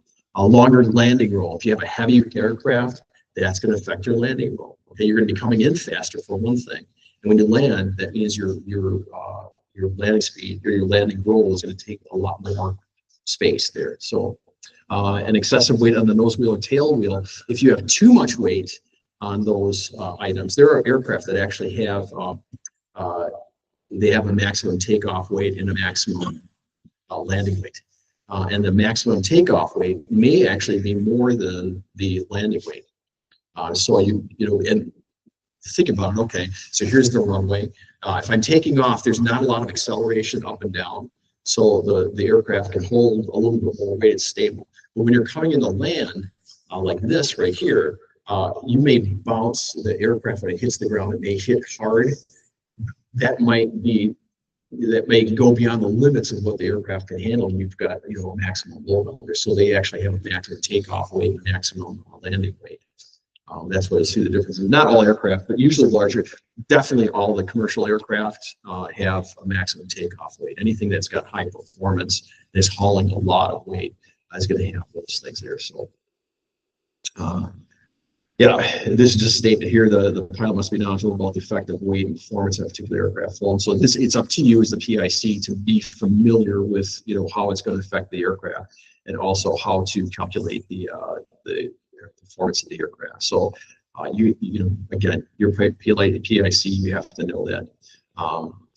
Let's see. Also, aircraft can be affected by changes in weight within the aircraft. What can change in an aircraft when we're out flying? What changes? What weight changes? Fuel. Yeah, fuel, burning fuel. What else? Is there anything else that can happen? People walking around. Yeah, people walking around a large aircraft. Yeah, you have. I think I told you guys before. I had a friend that flew Trans-Pacific flight, and he flew 747s, and he could tell when a flight attendant got up and walked from one section to another section of the aircraft in the middle of the Pacific. And that's, again, they're so finely balanced. I think that I didn't realize it until I started experimenting in my plane, just by moving my seat back a little bit. This is early on, but basically if you just lean back in a small plane, the plane is going to pitch up a little bit. And if you're aware of it, you're looking for it, you'll actually see it. It doesn't take much. All you're doing is shifting your weight a little bit. There. So yeah, there are things like a seat shifting back. So this is a big one with a lot of small airplanes. If you're taking off, sometimes the seats on most aircraft are on rails, and if they're not locked down, the seat can roll back, and that would drastically change the center of gravity. So if you were to, let's say you're cruising at 100 knots, and you just started shaking back and forth in your seat, that's like you would feel it in the aircraft. Yeah. I had a really devious flight instructor. He's a real fun guy. He's always joking with him. And I was flying. He decided to sit in the back this one time, and he knew it was safe to fly. Anyway, I took off, and the aircraft was like oscillating back and forth like this. And I'm thinking, what is going on? And the aircraft's going to fall apart or something like that. And I look back to him to see what should I do. And he's going back and forth like this, trying to see what I'm going to do. If you want to scare somebody, I wouldn't recommend it. But it really woke me up. I mean, when that happened. So yeah, just shifting your weight side to side like that will definitely affect it. And especially if you're in the back, if you're flying this. Good to know, but if you're flying a long distance and you've got passengers in the back, yeah, you're going to feel those sensations, especially if it's a lighter aircraft, just moving back and forth. That's how finely balanced planes are. They're very finely tuned, and we need to find out precisely where those center of gravity points are in the plane so that we don't exceed the aft or forward CG limits, center of gravity limits on there. So, did you then pilot a plane by shifting weight? That's a good point. Okay, so the statement was, could you fly an aircraft by shifting weight? So there are weight shift aircraft. These I don't know if you've ever seen those kites. You can shift your weight by basically it's a kite that hangs over the pilot. So it's like a kite like up here, the pilot hangs, trapeze type thing here. They shift their weight back and forth, and what they're doing is they're flying the aircraft with their shifting the weight. Yep, Donnie.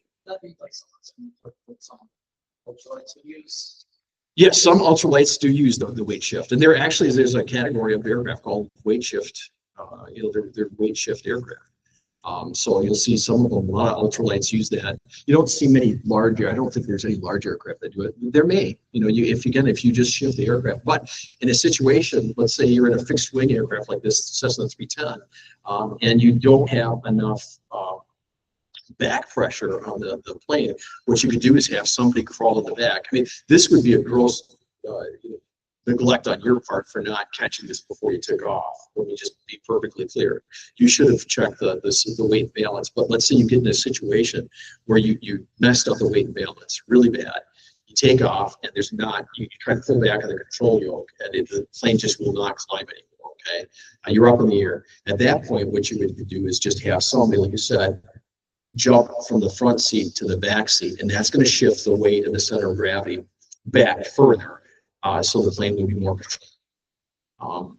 You guys, anybody for extra credit, remember why that is or how that works? So if the center of gravity of an aircraft, let's say we've got passengers that are up front here, and the center of gravity is right here in the aircraft. Okay, so if it's too far forward, essentially, so the nose mustn't fly down.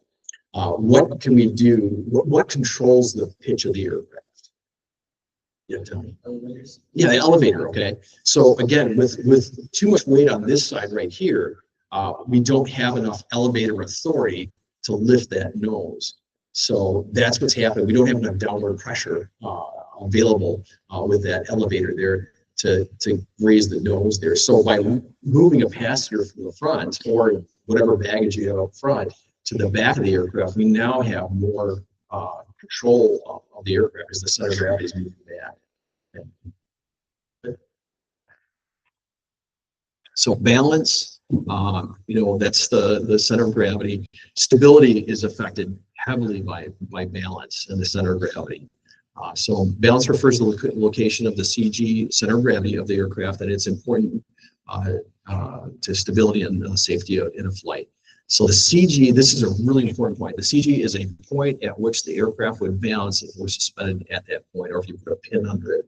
So everything that I hold up in my hand has a center of gravity. This aircraft right here, I can put a pin on it, and if I got it just right, it would just rest on that pin. The same is true if we had a 747 out here, a C5, is that what it is? Facing what's the big one? The C5, that huge, it's just a massive plane. You can put that on a pin and the plane would balance. If you put it right on the center of gravity, it would balance on that point. Of course, you have to have a really strong point to put it on, but basically you could actually put it on a pin, and that's where the center of gravity is. It doesn't make a difference the size of it. Everything has that center of gravity, and that's what we're doing in this weight balance process. This chapter right here, we're discussing how do we calculate where that is. So, and it changes. Obviously, we've learned, okay, with fuel, as you burn fuel, that center of gravity is going to shift depending on where the fuel tanks are. If people move in it, that center of gravity is shifting a little bit. But what we want to do, we want to ensure that when we take off and land, that center of gravity, and for the most of all our flight, is that center of gravity is in between the two limits. The aft limit of the aircraft would be here, and the forward limit, which is right here. We don't want that center of gravity to go outside those limits. And there's ways of calculating that we'll get into here in a second. So, yeah. Could they make an airplane where the front is all aluminum and the back is out of steel, so the center of gravity right in front of the tail? I wouldn't fly. If they could, though, yeah, you could. If you put a bunch of sandbags on the end of an aircraft, it would just basically the center of gravity would be back here. I'm not sure if I follow the question, though, if you're saying that the center of gravity would have like a wider range. Is that what you're saying? Yeah. They can, to a certain extent, whenever they change the parameters of their aircraft, there's always either a performance or a safety issue with it. Anytime you change the development of the aircraft. So that, certain situations, they may want to avoid. It's like Piper, Cessna, they're going to produce aircraft that are safe for pilots to fly. Whereas, Pitt, some of these, like this aircraft right here is an airbatic aircraft. You make them a little less stable. So you could try to do something crazy like that. Yes. Can you fly Cessna upside down? You can, yeah, you can fly any plane upside down. There was a guy, Tex Anderson, that took off in a Cessna, I'm sorry, Boeing 727, and he was a test pilot for them, and he actually did a barrel roll in it, and it was basically flying upside down, and he got in trouble for it, but it sold the 727. There was a bunch of people watching this demonstration of it was when they first built it back in the 50s or 60s or something like that, and he did this very graceful barrel roll with this gigantic jet, right? And all these people were out there watching this, and they said, "Wow, if that guy can do that with this, we want to order this." So United ordered, all these airlines said, "Yeah, we have to have." What's that? Well, he got scolded for it. He said the owner or the president of Boeing had him come in and said, he goes, "You know that the plane can do it. I know it can do it. Let's don't do it anymore." So after that, he didn't do it. But it just demonstrated how you can do that with any aircraft. So a barrel roll, actually, by the way, is 0G, or it's actually a 1G maneuver. You don't feel any G's in it. If you do it right, there's a guy by the name of Bob Hoover that can do a barrel roll. He'd set like a little cup of water on the top of the dash of the plane there. And he would go into this barrel roll. And the whole idea behind a barrel roll is that you're maintaining a 1G, and that little cup of water never moved at all. I mean, you wouldn't even, if you had your eyes closed or you couldn't see outside, you wouldn't even know that you were upside down. So, yeah. Will you do a barrel roll with us? No, I will not. So there are restrictions on certain types of aircraft. Now, I can find an aircraft that we can do a barrel roll, or a loop, or a snap roll, or something like that, which is a lot of fun. But in most of the aircraft, like these aircraft, this one particularly, if you fly beyond 60 degrees, that's considered aerobatics. And then you have to have parachutes. The aircraft has to be suitable for it. If you're a test pilot, you could do that. You can get by with it, but you have to have special permission. This one you can probably fly upside down. I'm assuming anyway. I don't know. I'm not good when it comes to steering. I don't know the details of it, but I think they were commonly used to do aerobatics and stuff like that. So yeah. I was watching plane like that. You have 2 seats. Why does usually the pilot fly the plane in the back seat? That's a good question. I don't know if I can answer that. So I can go over most of the course being flown and had 2 pilots. The gunner would sit up front, so that's probably one of the main reasons. Pilot can sit back. Yeah, I would suspect it has to do with weight and balance, though. That makes sense that it came from that, but it probably has to do something with weight and balance on there. All right, let's get back to this here, guys, and then yeah, okay, so we've already talked about this. You should realize that if the CG is placed too far aft, so if the CG goes too far aft here, that the plane is going to be, you've got more weight in the back here, right here. So the plane is going to want to, go fly like this. And again, we could get into that stall situation, or worse yet, we could get into a spin and not be able to recover from it, or a stall and not be able to recover from it. Get into a flat spin if your CG is too far aft as well, which the plane is just basically going into the spin there, which we get into a little bit more here. So, okay. Yeah, this is an example of a lateral imbalance here. You've got an empty tank here and a full tank. This happens a lot, especially with high-wing aircraft that are just gravity-fed fuel tanks. There's no pumps or anything like that metering the fuel coming in and out of the tank. So if this tank is empty, obviously this wing is going to weigh more. You're going to have to turn the aircraft, like in this case, you'd have to bank the aircraft into the empty. If like this tank here is empty and this one's full, so you've got lots of weight on this one, we're gonna have to fly the aircraft like that. We're gonna have to turn our control a little over to this way. Yep, Donnie. What's that? No? Would it be made worse by having tip tags? Yeah, absolutely, because that gets into what we're going to talk about with arms. So what an arm is a distance between some point and, you know, to another point on a, like a teeter totter, if this is a teeter totter. So, What's a tip? what's that? A tip tank? Okay, so if you look behind you, Oh, there's there are tip tanks on wings there. You can see it on the 310. There are two large tanks. Those are probably 30-gallon tanks, I guess, maybe 50-gallon tanks. Okay.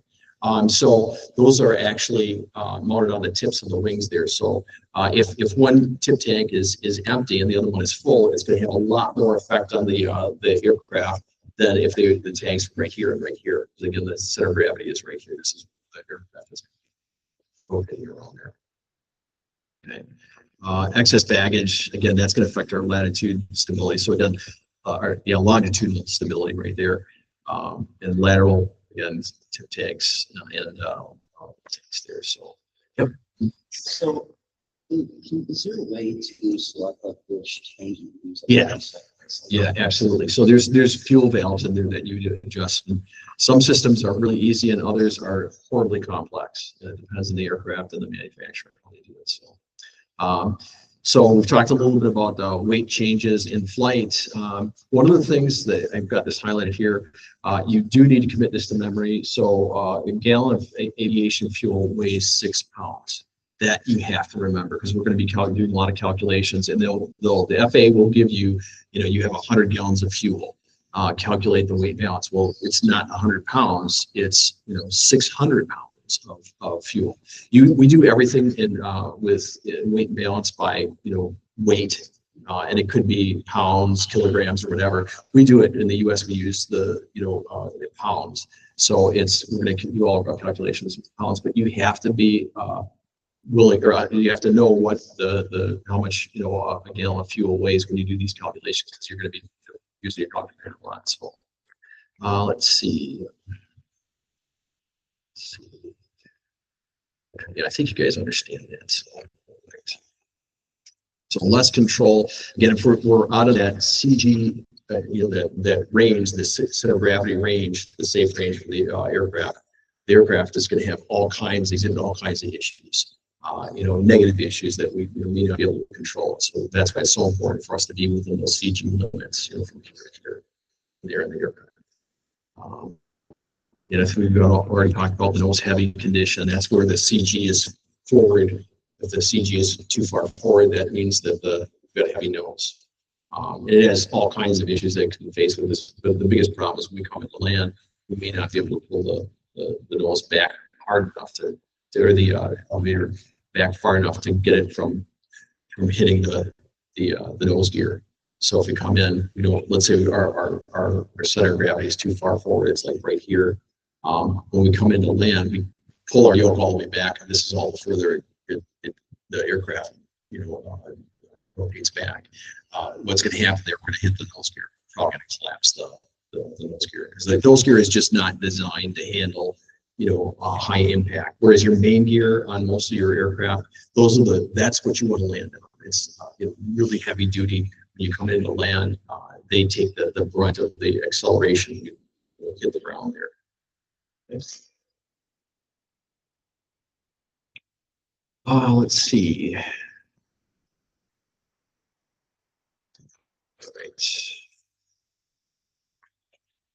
All right. Yeah, so the PIC, this is just saying the PIC must comply with operating limits in the approved, airplane flight manual. These limits include the weight and balance of the aircraft, and the maximum weight. We can't go over the maximum weight of the aircraft.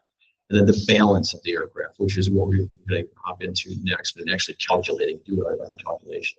To enable pilots to make a weight balance calculations, charts and graphs are provided in there. So we're going to go over that in a second. So a couple terms you need to understand when it comes to weight and balance. So this is where I'm going to bring up into here. This.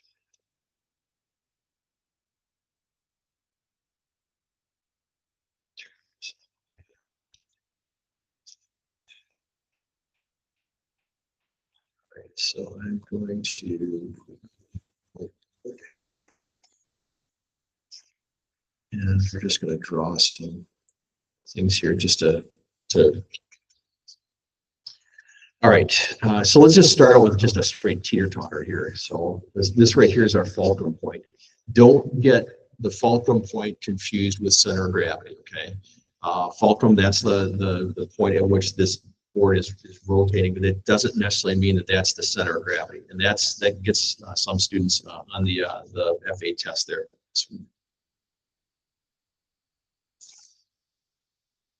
All right, so we know if we have a distance, let's say here's let's just assume right here that this is indeed the fulcrum point where this thing swivels back and forth is the center of gravity itself on this particular teeter-totter, if you will. So if I put 100 pounds here and I put 100 pounds here, and the distance from here, let's say to here, is the same as the distance from here to here, what is this teeter-totter going to do? It's going to stay level. Yeah, it's going to stay level. It's imbalanced. This now is our center of gravity. This point right here is our center of gravity. What if I add, let's say these are both, let's say 5 pounds each. 5 pounds, and this is 5 pounds. Let's say I put a 10-pound bag over here. What's going to happen? It's going to tilt this way. Yeah, it's going to tilt that way. Where is our center of gravity? Is it somewhere in here? So the center of gravity is going to move which direction? Right. Is it going to move this way or this way? Right. This is right here. This is left. It's going to move right or left. I hear left. I hear right. If I put this right here, okay, our center of gravity actually is going to move to the right. So that means to balance this, we've got to move our fulcrum point over to the point right here. Now, weight and balance is all about calculating all of these numbers. Okay, so one of the terms you're going to hear a lot is arm. And all an arm is the distance. So let's say this is, let me just clear this off here. Start again. So here's our teeter-totter.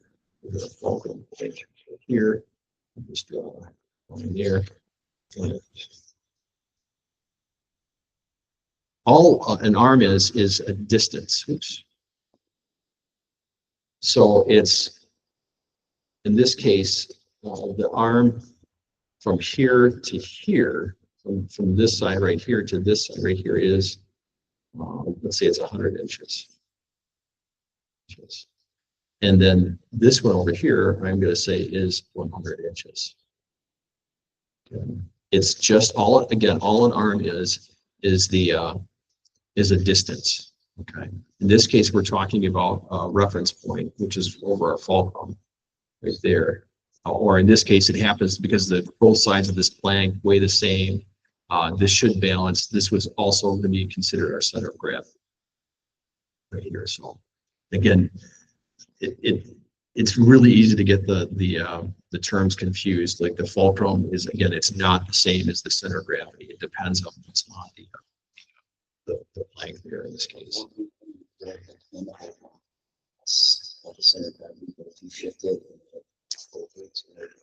The fulcrum will stay at the same place because, in this case, the fulcrum is just, it's like on the mountain on the ground, right? The center of gravity is what's changing. The center of gravity is going to shift back and forth. But the fulcrum, in this case, the fulcrum is not moving. The center of gravity may change. So, but again, an arm is a distance. So this line right here, this is what we're using as a reference. I'm going to say that's minus 100. This is plus 100. That's just to clarify that. So this is our 0 point right here. Just consider that 0. And if we go 100 inches to the right of that, it's plus 100. That's, again, our arm is 100 inches plus 100 inches. And in this case, if we go all the way over to here, that's minus 100 inches. That's, again, the arm is the distance. We usually, in aviation, we usually use inches to measure arms. Okay.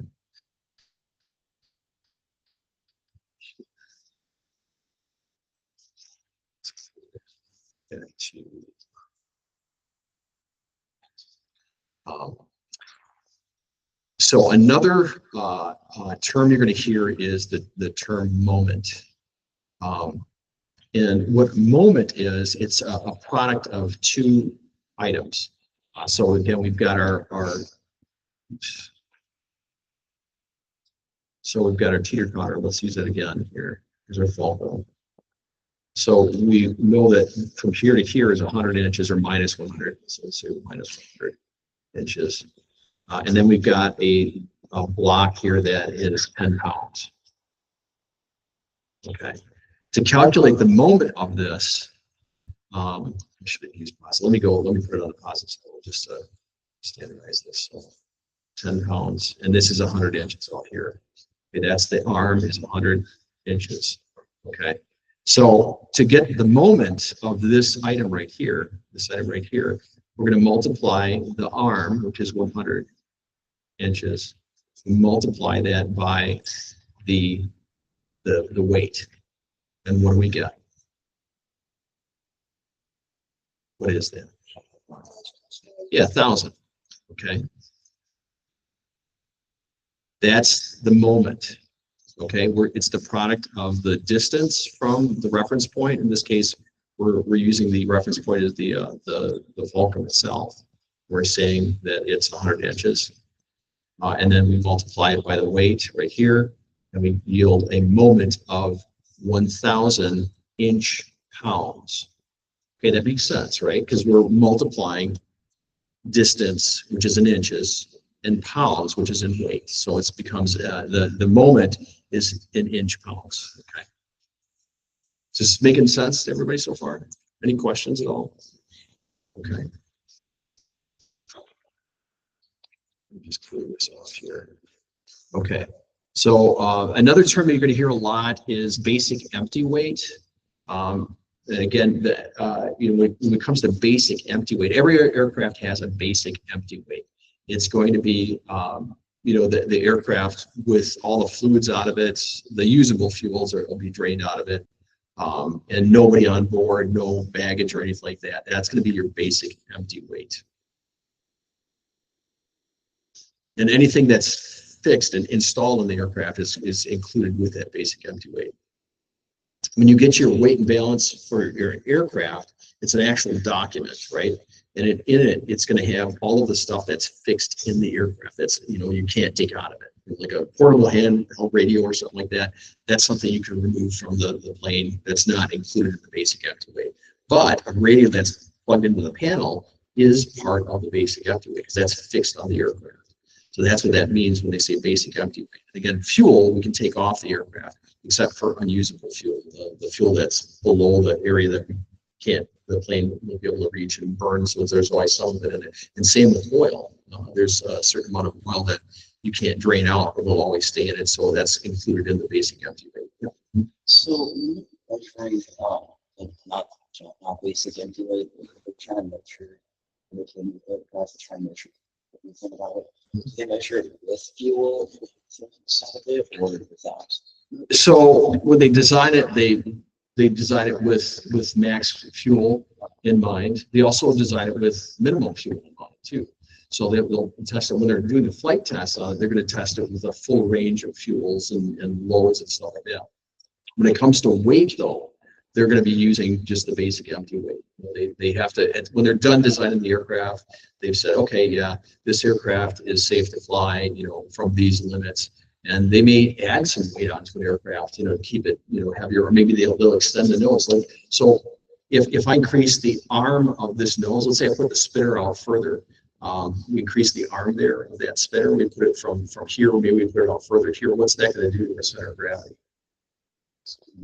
Is it going to move aft, or is the center of gravity going to move forward? It's going to move forward, right? Yeah, the center of gravity is going to move forward if we move our arm further away.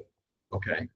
If we move it further away from the aircraft, it actually extends it. So now we've got more weight. In the same way that if I had, I won't draw it here, but if you have, so let's say you've got right here, we've got this right here. Let's say this is the same distance. You've got 100 inches here, 100 inches here. Now at that particular reference point, that fulcrum point, this board itself is going to be balanced perfectly. So now we've got more weight. In the same way that if I had, I won't draw it here, but if you have, let's say you've got right here, we've got this right here. Let's say this is the same distance. You've got 100 inches here, 100 inches here. Now at the particular reference point, that fulcrum point, this board itself is going to be balanced perfectly.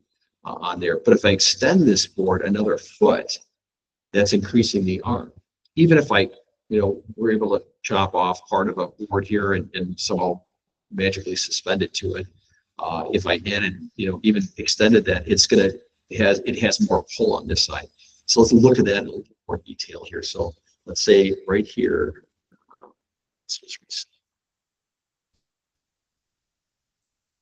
here's our board again. We've got 10 pounds over here. We've got 10 pounds over here.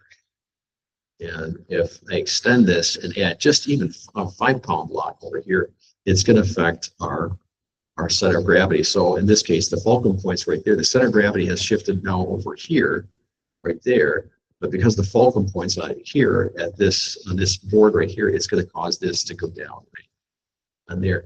If we wanted to compensate for that, there are calculations we could do to figure out, where to place, how much weight. I could put weight right here, but I'd have to figure out how much weight to put here to balance this board again. That's what weight and balance, what we're going to be doing in weight and balance. We're going to be doing a lot of that. And you got to get comfortable with doing the calculations on it. They've got a fairly good system on how to do it, which we'll go into here in a second. Great, that's good. So yeah, center of gravity, moment, again, that's something you're going to hear a lot of. CG limits, we know what the CG limits mean. You've got your forward and aft limits. Your forward limit out here, your aft limit somewhere back here. Again, every aircraft is going to be different. Some have really narrow ranges of your center of gravity. Others have real wide ranges for center of gravity limits there. Another term you're going to hear me say a lot is the datum or the reference line. All that is it's some predefined reference point. So in Cessnas, the reference point is typically going to be at the firewall. So it'll be about right here. So, and we do all of our calculations based on that reference point or that data. Okay, so they'll always have their aircraft. They'll say, okay, well, 20 inches aft of the data, which is probably going to put you closer to the pilot seat here. It's going to be like right here someplace, like 20 or 30 inches or something like that is where the pilot will see. The passengers may sit 60 inches after the datum there. Again, the datum is that reference point that the aircraft manufacturer comes up with. It's just something they say, okay, well, it's going to be right here. If it's minus 30, that means it's all here all the front. Some aircraft like the 310, it's got lockers. Yeah, this one does have lockers in the engine nacelles. So that's, again, probably maybe like 70 inches aft. If from the firewall of the engines itself. Or maybe like on certain like Piper aircraft, Cessna, it's always, typically it's the firewall of the Cessnas. Pipers, they measure the datum from, the datum is usually the tip of the plane, the very front of the plane there. So everything is all your calculations are after the datum. So they're all positive numbers. So it makes it easier. Whereas Cessna, because it's at the firewall, you've got negative numbers over this way.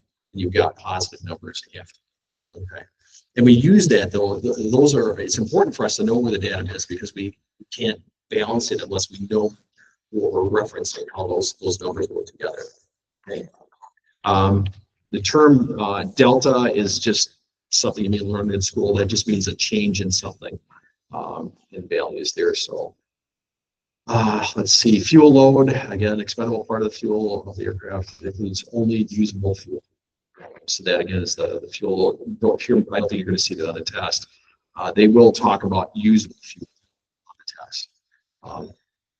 Licensed empty weight, it's basically the empty weight that consists of the airframe engine, unusable fuel, and undrainable oil, plus standard and optional equipment that are basically fixed into the aircraft itself. We talked a little bit about maximum landing weight before. So it's the greatest weight that the aircraft is normally allowed to have at landing. So again, this has to do with the structure of the landing gear, how much pressure can the landing gear take. I mean, if you come down really hard, you don't want the landing gear obviously to break. So if you know, you may have to bleed off a lot of fuel or passengers if you don't like them, you could get rid of weight or whatever, and then land at a lighter weight, which would be less stress on the landing gear there. Maximum ramp weight is the maximum weight that the aircraft can sit on, a surface with. So it's the maximum amount of weight that you want, allow aircraft to sit for any period of time on the landing gear. So over time, it's going to stretch the landing gear itself. So, yeah. So is that why some planes and circle around just It does happen, yeah. If they have to, let's say if an aircraft takes off and they have a maintenance issue, they may actually have too much fuel on board to land if they're in a long haul flight or something like that. Because they're full of fuel and passengers and everything, they may actually have to bleed off some of that fuel to land at the aircraft. So they'll have them fly on a racetrack pattern and dump the fuel. Doesn't happen very often, but it does happen. If they have to, can they dump physical fuel? Yeah, there's actually a fuel dump in larger aircraft. They'll if they take off and they're fully loaded, they have to get rid of some of that load if their maximum landing weight is below their maximum takeoff weight. Because they just took off and they're at maximum load, they'd have to shed some of that. So yeah, they can do that. Okay. Yeah, maximum takeoff weight, maximum weight for the aircraft. Some of these things, I mean, you generally won't see all of this stuff, like the maximum landing weight, ramp weight. For small planes, you generally don't see like a Cessna 72, 150 is not going to have that stuff. We just talked about the moment. The moment is the product of the weight times the distance, or its arm, from the datum. Okay. Okay, yeah, the moment index, this is another term you'll hear. Usually what the moment index is, because some of these numbers, moments can get really large. Let's say we're dealing with a larger aircraft, and now instead of dealing with just 10 pounds, you're dealing with hundreds of pounds. You've got maybe 7,000 pounds of baggage, and we're a large aircraft, and the distance is on a large aircraft, it may be like hundreds or thousands of inches from the data point. So your moments now can get really large. They could be pushing upwards of 1 million. So what they do is to make it a little bit easier, you use what's called a moment index. It's just the moment divided by a constant, either 100, 1,000, or 10,000, just to make the numbers a little bit easier to work with. Payload, it's another term you'll hear. That's the weight of the occupants, cargo, and baggage. And then standard empty weight, aircraft weight that consists of the airframe, engines, and all the items not at fixed locations. Whatever. I mean, you can read it. That's in the book there. So there's a couple standard weights you should be aware of, particularly with gas, aviation fuel, is going to be about 6 pounds per gallon. That's something you should again commit to memory, because you're going to need that number when you calculate your do your weight and balance calculations. Oil weighs about 7.5 pounds. There, so those two on gas and oil. Again, you want to know what the weight per gallon is on there. Useful load is another term that we hear a lot of. That's basically the pilot, passengers, baggage, usable fuel, drinkable oil, as opposed to payload, which is just your what you're being paid for. If I'm hauling people, I'm not paying for the gas to get there, but I am paying for the occupants, the cargo, and the baggage. Whereas useful load is, again, that with the way the pilot, co-pilot, passengers, baggage, usable fuel, and drinkable oil. That's all useful load.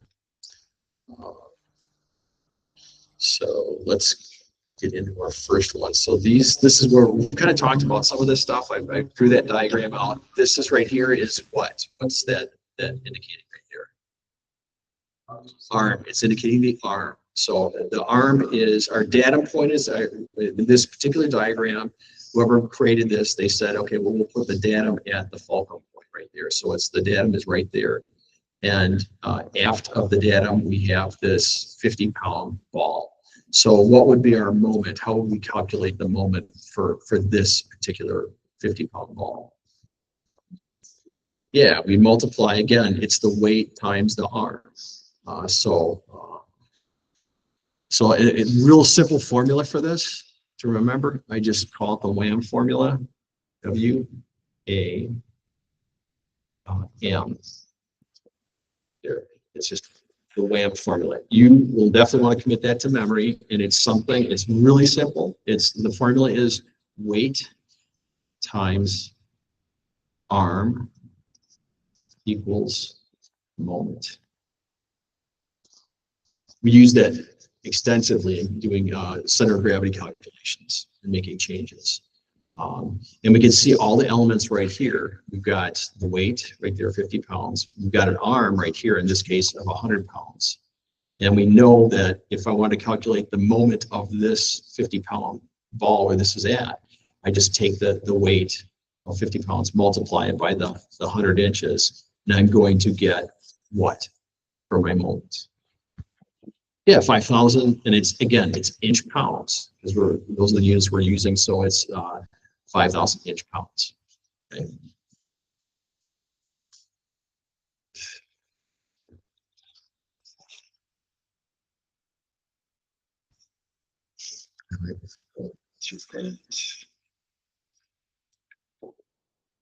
Yeah, this is another diagram, kind of what I've been showing you here. So this is Cessna. So the datum line of that reference line is right here. It's at the firewall. So you've got in front of the datum, it's a negative arm, and aft of it, it's a plus arm. And we have our forward limit and aft limit of this aircraft is going to it's going to be some distance, some arm from there. It'll say maybe like the forward limit is 10 inches from the datum, so it would be the CG max.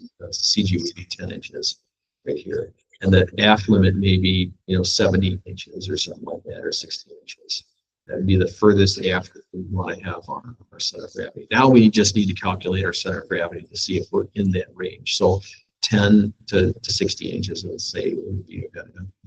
Every aircraft is going to have a CG range. It's going to, they're to say the CG range for this aircraft is from 10 inches aft to 30 inches or 40 inches aft. And if you go outside of that, then you're outside of your center of gravity. And the aircraft could potentially be in a bad situation if you stall it or something like that. Okay, so again, we call that our CG range there.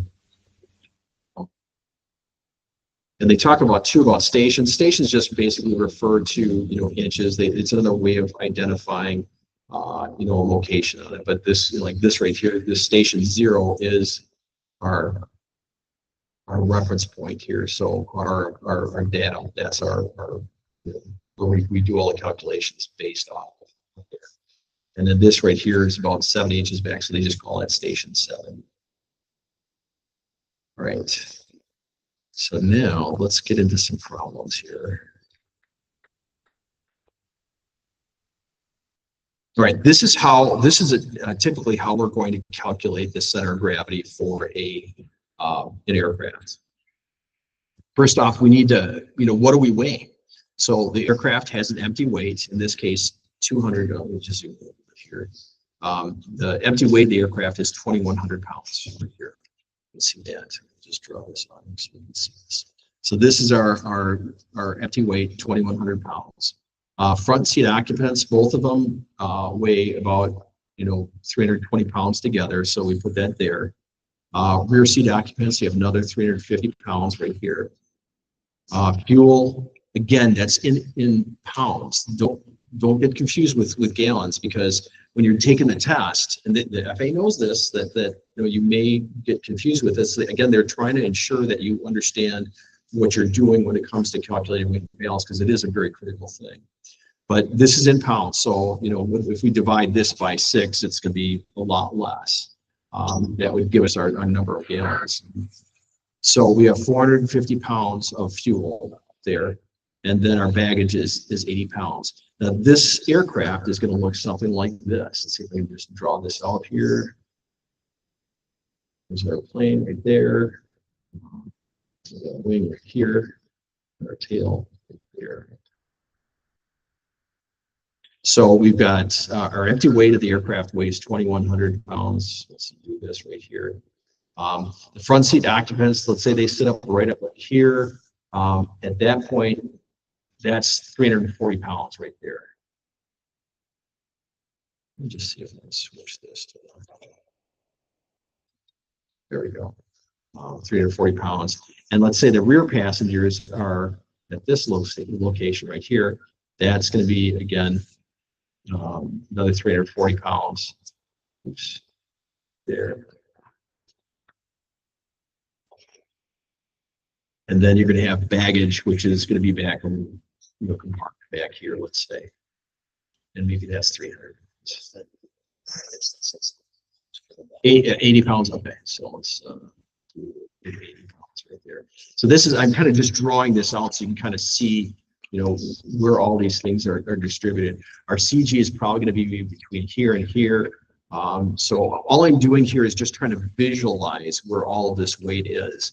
And when I do my calculations, I can, I don't make any like really gross mistakes and wind up, coming up with an unrealistic center of gravity here. So let's go back here. So now we kind of know where things are there. That's the weights. The arms, and this would make sense. The arm is in this case for the basic empty weight. That's roughly the CG of the aircraft when the aircraft is empty. That's that right there is our CG with a basic empty weight here on 78.3 inches. Okay. And our moment there is this, which we don't need for this. But so the front seat occupants, let's calculate our moment for that. So what do we do to calculate the moment? Again, the WAM formula, weight times arm, is going to yield this number right here. That's the moment. So the moment for the front seat passengers is 28,900. The rear seat passengers, again, we use that WAM formula, weight times arm. So we've got weight of 350 pounds times the arm, which is 121. It's going to yield this number, 42,350 inch pounds, right? Okay. And then fuel is going to be, it weighs 450 pounds multiplied by the arm, which is 75 inches. And we're going to get this number right here. Let's do the same thing with the baggage area. 80 pounds here multiplied by the arm. And notice that this arm, these arms are all going up. They're well, I shouldn't say all of them are going up, but the rear seat passengers, they're further aft than the fuel. The fuel's in the wing, so the fuel might be before the passengers. So again, the arm is going to be a little bit shorter here. Front seat passengers. Yeah. So let's look at the rear seat. Our front seat is 85 inches after the datum, and the rear seat is 121 inches after the datum. And then the baggage area usually is behind the passengers, the rear passengers. That's at 150 inches. Okay, so the net result of multiplying 80 pounds times 150 is going to be this 12,000 pounds. Now to calculate our center of gravity, it's really simple. Again, let's take a look at this formula again. So we've got, let's get here. So our formula is WAM, right? Weight times arm equals moment. Okay, to calculate for the arm, all we're going to do is divide both sides. And if you're in math, you already know this. So divide both sides by the weight here. And then this cancels out here, and we're left with this formula. So our formula to calculate center of gravity is arm equals moment divided by weight. So, and again, all the center of gravity is an arm, right? It's a distance. So we're going to use this formula to calculate our center of gravity. And we do that by looking at the total of all of these weights right here, which is this number right here. And then we look at the total of all moments right here, and we're going to get this number right here.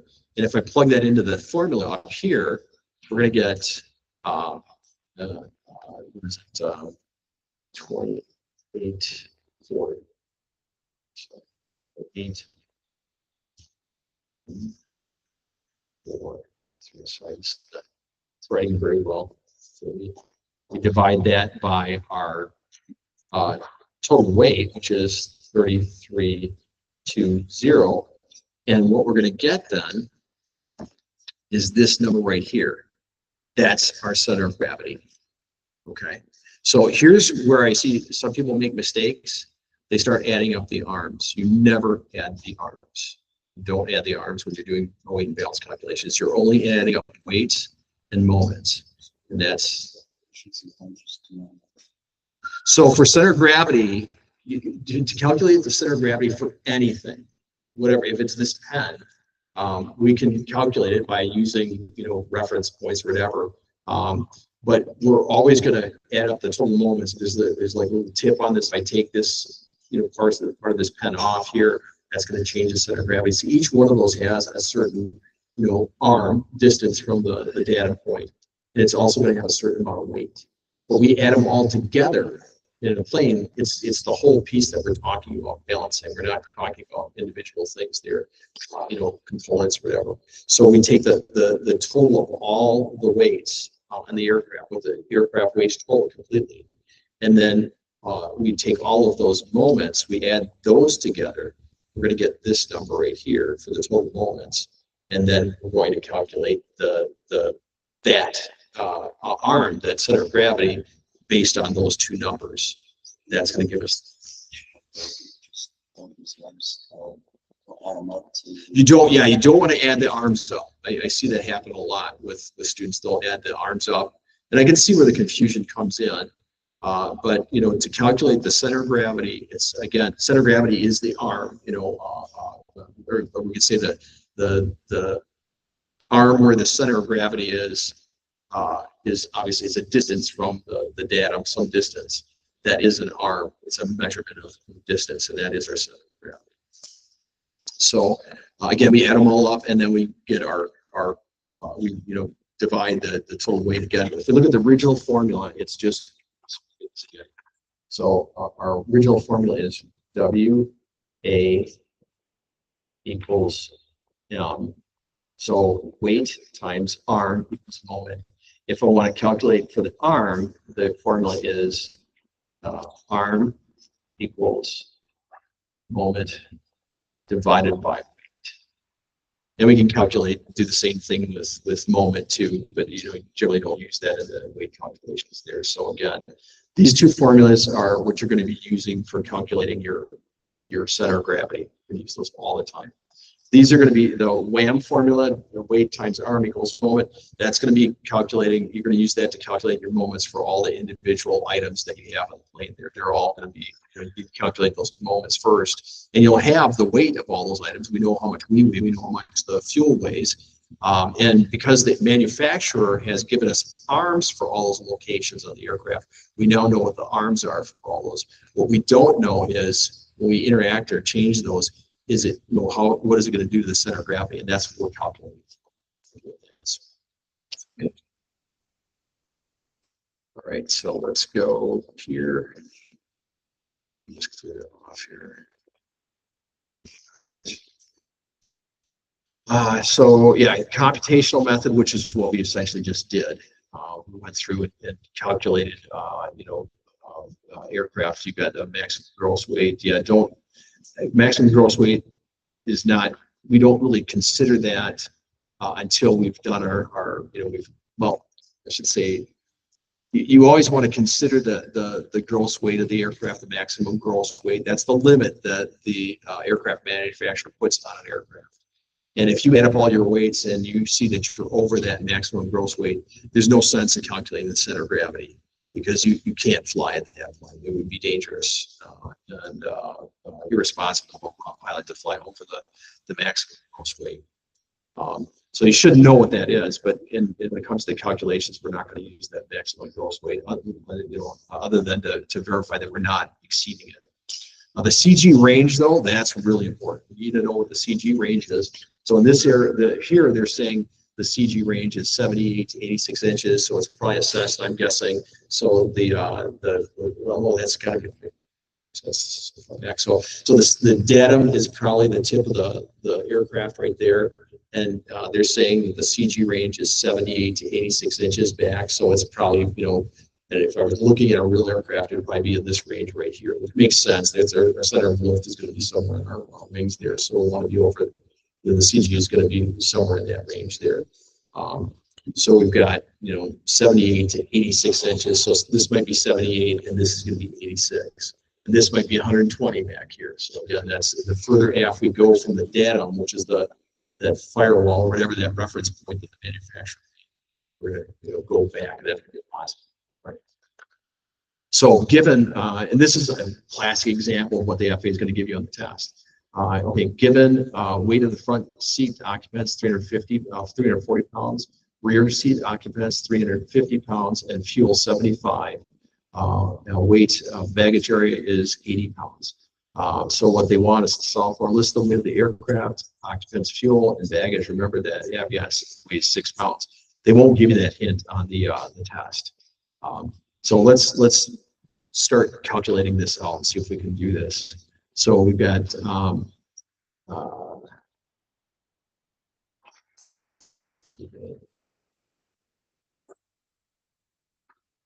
we're not, let's see the empty weight. Let's see here.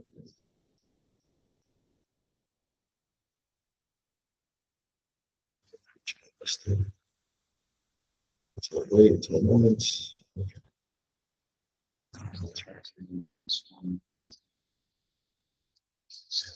Yes. Yeah, I'm gonna take one here.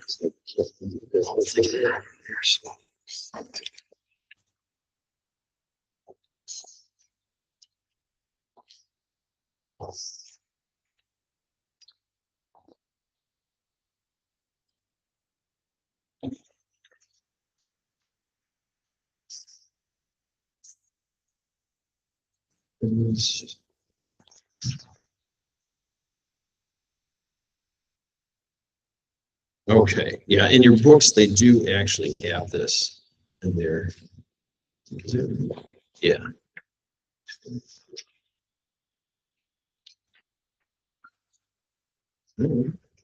Well, here, maybe they're using this right here. Yeah, okay, so they're talking about referring to this figure 10.5. Okay.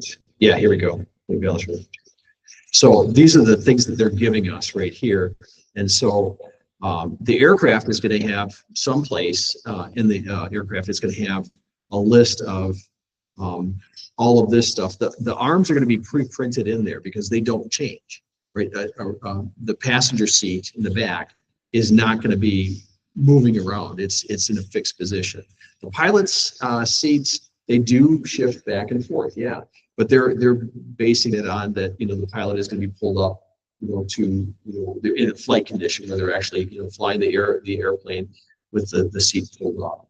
So, so again, those arms are going to be static. They're not going to be changing. However, the weights of those things are going to change. And obviously, because of that, the moments are going to change. So again, we just went through this problem already. So again, we just walked through the process. You've got your aircraft empty weight, which is 2,100 pounds. And our center of gravity, or our arm, when it's at empty weight, is 78.3. If I look back here, if the aircraft is empty, there's our CG range is 78 through 86. Is this aircraft, just as it flies like this, is it within the CG range? Yeah. By how much? 0.3, exactly. Yeah. 0.3 inches. That's within the center of gravity. Okay. And that's the forward limit. So the aircraft is probably going to be a little nose heavy. It's going to be flying a little bit like that. It's not going to be too nose heavy where you can't, get down. So, or land, properly. I mean, you'll be able to get down, but, you don't want so much nose heaviness that the plane lands on the nose. All right. So again, all we have to do now is figure out who we're taking on the flight. So if I'm flying, excuse me, I weigh 172 pounds, 173, somewhere around there. And I'm the only pilot, then I would put this 170 pounds in the front seat occupants there. And then let's say I didn't have any passengers, this would be 0. Fuel, let's say I'm going with full fuel, 450 pounds right there. Baggage area, I've got 80 pounds. So now I have everything to calculate my center of gravity. exactly, what I need to do to calculate it. I've got all the information. Now I just have to multiply all these things out to get the moments here. And then I take, again, my total weights times, we divide our total moments by the total weight. And we're going to get our, our center of gravity, our new center of gravity. In this case, it's 84.8. So, and again, is 84.8, is that within our center of gravity range? It is, absolutely. Okay, so that's the computational method for calculating the weight and balance. So there is another way of calculating the weight and balance, and that is through charts. So what the aircraft manufacturers have done here is they have, created some charts to make it a little bit easier to calculate weight and balance. So using that same example that we had before, where the front, the pilot and front passenger weighs 340 pounds. What you do here is you look at this right here would be the amount of weight that you're going to use, you're looking for. In this case, it was 340, so we go up to 340. We draw a line over to our front and our pilot and front passenger line right here. And then from there, once I hit that, I go straight down and we can see what our moment index is, and this is 12.7. Now, very important, that's 12,700. And if you look down here, low moments, it's the moment essentially in inch pounds divided by 1,000. So we actually, to get our full moment, we would multiply 12.7 by 1,000, and then we'd have 12,700 on there. Whereas when we did the calculation, the manual calculation, we didn't have, it wasn't divided by 1,000 pounds. The only reason that, again, the reason they do that is just to make these numbers smaller here. So instead of saying 5,000, 10,000, 15,000, 20,000 here, you're dealing with smaller numbers. But you need to be aware of that because that does get a lot of students on the written test there. Just again, if you just look at the chart there, what are you talking? Okay, we're dealing with the moment, low moment in inch pounds divided by 1,000 inches, or by 1,000. And again, that's just to make it easier. So again, 12.7. Okay, that's what we have here. What about if we have the rear passengers? You guys got to help me with this. So let's say the rear passengers weigh 200 pounds. How would we calculate what the moment index would be for that? The moment would be for that. So where do I start on this graph? The y-axis. Okay, you'd start right here. There, so all right. Let's actually draw this out so you can see it. All right, so we start at 200 because again, this is the weight that we're talking about. So 200 pounds, and then where do I go from here? So I start right here, and I'm going to draw a line. Where do I go? I go to the right, right, and do I go to this line right here, this one, or this one right here? Yeah, you go to the first one, which is the rear passenger. So I just keep going, we just take that line, draw all the way over to here. And then we draw a line going straight down. I'm just going to keep it right on this right here. And what is our moment? 15,000. Yeah, it's actually 15,000 what? Inch pounds. Yeah, it's 15,000 inch pounds. Okay. It says 15 right here because again, this graph is in the moment divided by 1,000 inch pounds, or 1,000 inch pounds. So we multiply it by 1,000, we get basically 15 on there. So again, we're doing the same calculations, but it's just making it a little bit easier for us. We can calculate the moment a lot easier just by drawing this out there and calculating it. You could do it again, the same problem. You don't even have to refer to this graph right here. You could just do it all by hand. You just have to know, if we go back to this other one here, let's switch here, go back up to here. Yeah, we could just use a, we could use this chart right here. Every aircraft is going to have something like this. They're going to have a chart like this. They may not have the weights in here. They may have sample weights or whatever, but it may not have these weights from the rear occupants, the passengers, because that changes all the time. What doesn't change is the arms. The arms always are the same for the baggage area. It's always going to be 150 on that airplane. But the weights may change. You may put in 120 pounds on this one, which is going to increase your moment, which is going to change your CG. Okay. All right, so that's the chart method. Now, this right here is a CG graph. This tells us if we are within the CG range of the aircraft.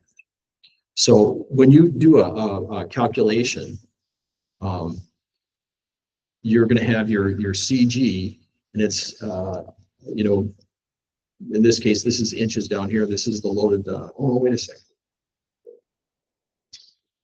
Oh yeah, this is down here. This is the moment.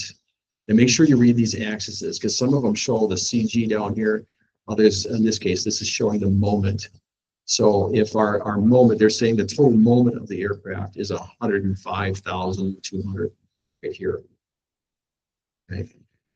And they're saying that the weight of the aircraft is 2367. So we'd start, you know, first off, how much does our aircraft weigh? We determined that it weighs 2,367 pounds. We start right here.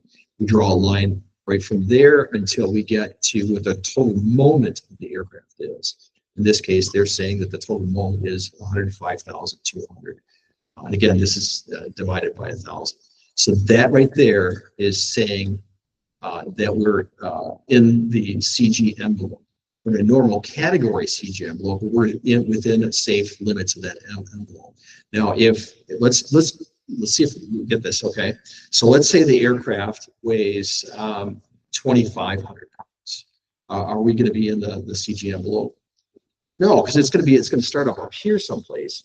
It's going to start up here some ways. There's no way that the CG envelope goes up that high, so we know right off the bat that we're over the limit. We've exceeded the limit, the weight limit of the aircraft. But let's say we're at 2,000 pounds. Okay, so we start right here, right? And let's say the moment is, let's say it's 95. Let's do the calculation. Did you have a question? Okay. All right. So we're at 2,000 pounds. Let's say. All right. So this is 2,000 right here. Yeah. So this is 2,000 right here. So we're going to draw a line from 2,000 right here. This is the 2,000 line. I'm going to draw that over to until we get to 95, right? Okay. And here we're at 95. We draw it straight down. Right? So, well, I actually would have drawn this up to this point right here. Okay. So that right there is our center of gravity point. Are we within the limits? Yeah, definitely. If we are at 2,000 pounds and let's say our total moment is 100, let's do that again. Let's clear this off. Let's say we start out at, this is 17. Let's do 1,785. 85,000 is our moment. Okay. So we start right here. We draw 7,000. We go to 80, let's say. Okay. So there's our moment right there. That's where we stop. 80,000, or basically it's a moment divided by 1,000.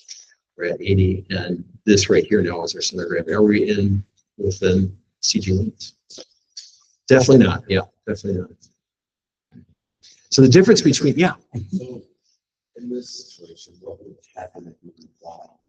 So it would be really close. You would notice it. The aircraft actually, with the mode being so far aft, the CG being so far aft here, what you're going to find is the aircraft is actually going to fly a little bit faster, believe it or not. And there's a reason for that. We talked about it early on, and that has to do with the amount of weight that the elevator, we use on the elevator, the down pressure on the elevator that you normally have to have. But because we're not having as much down, the CG is now, in this case, it's further aft right here, okay? So there's not as much down pressure that you need to use to keep the aircraft, the nose up.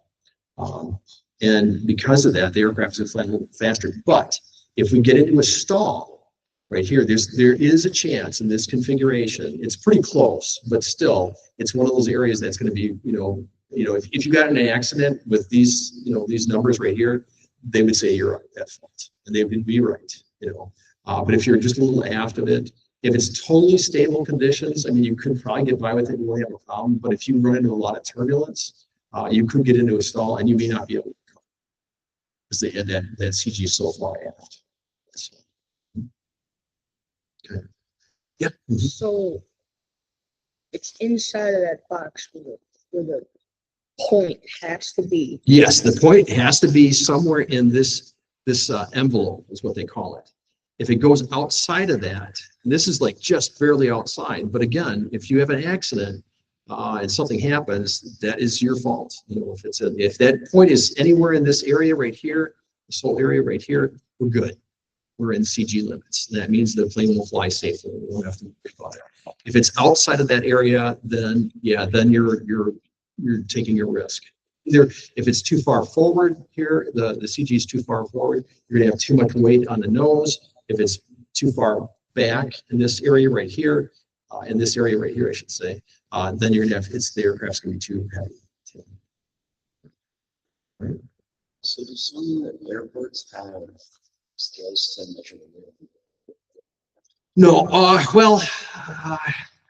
they may. A lot of maintenance facilities will use like special scales. They'll drive the aircraft up onto these scales and they'll measure the weight of the aircraft on each of the different points that it contacts the scales there, and then they can figure out what the basic active weight of the aircraft is.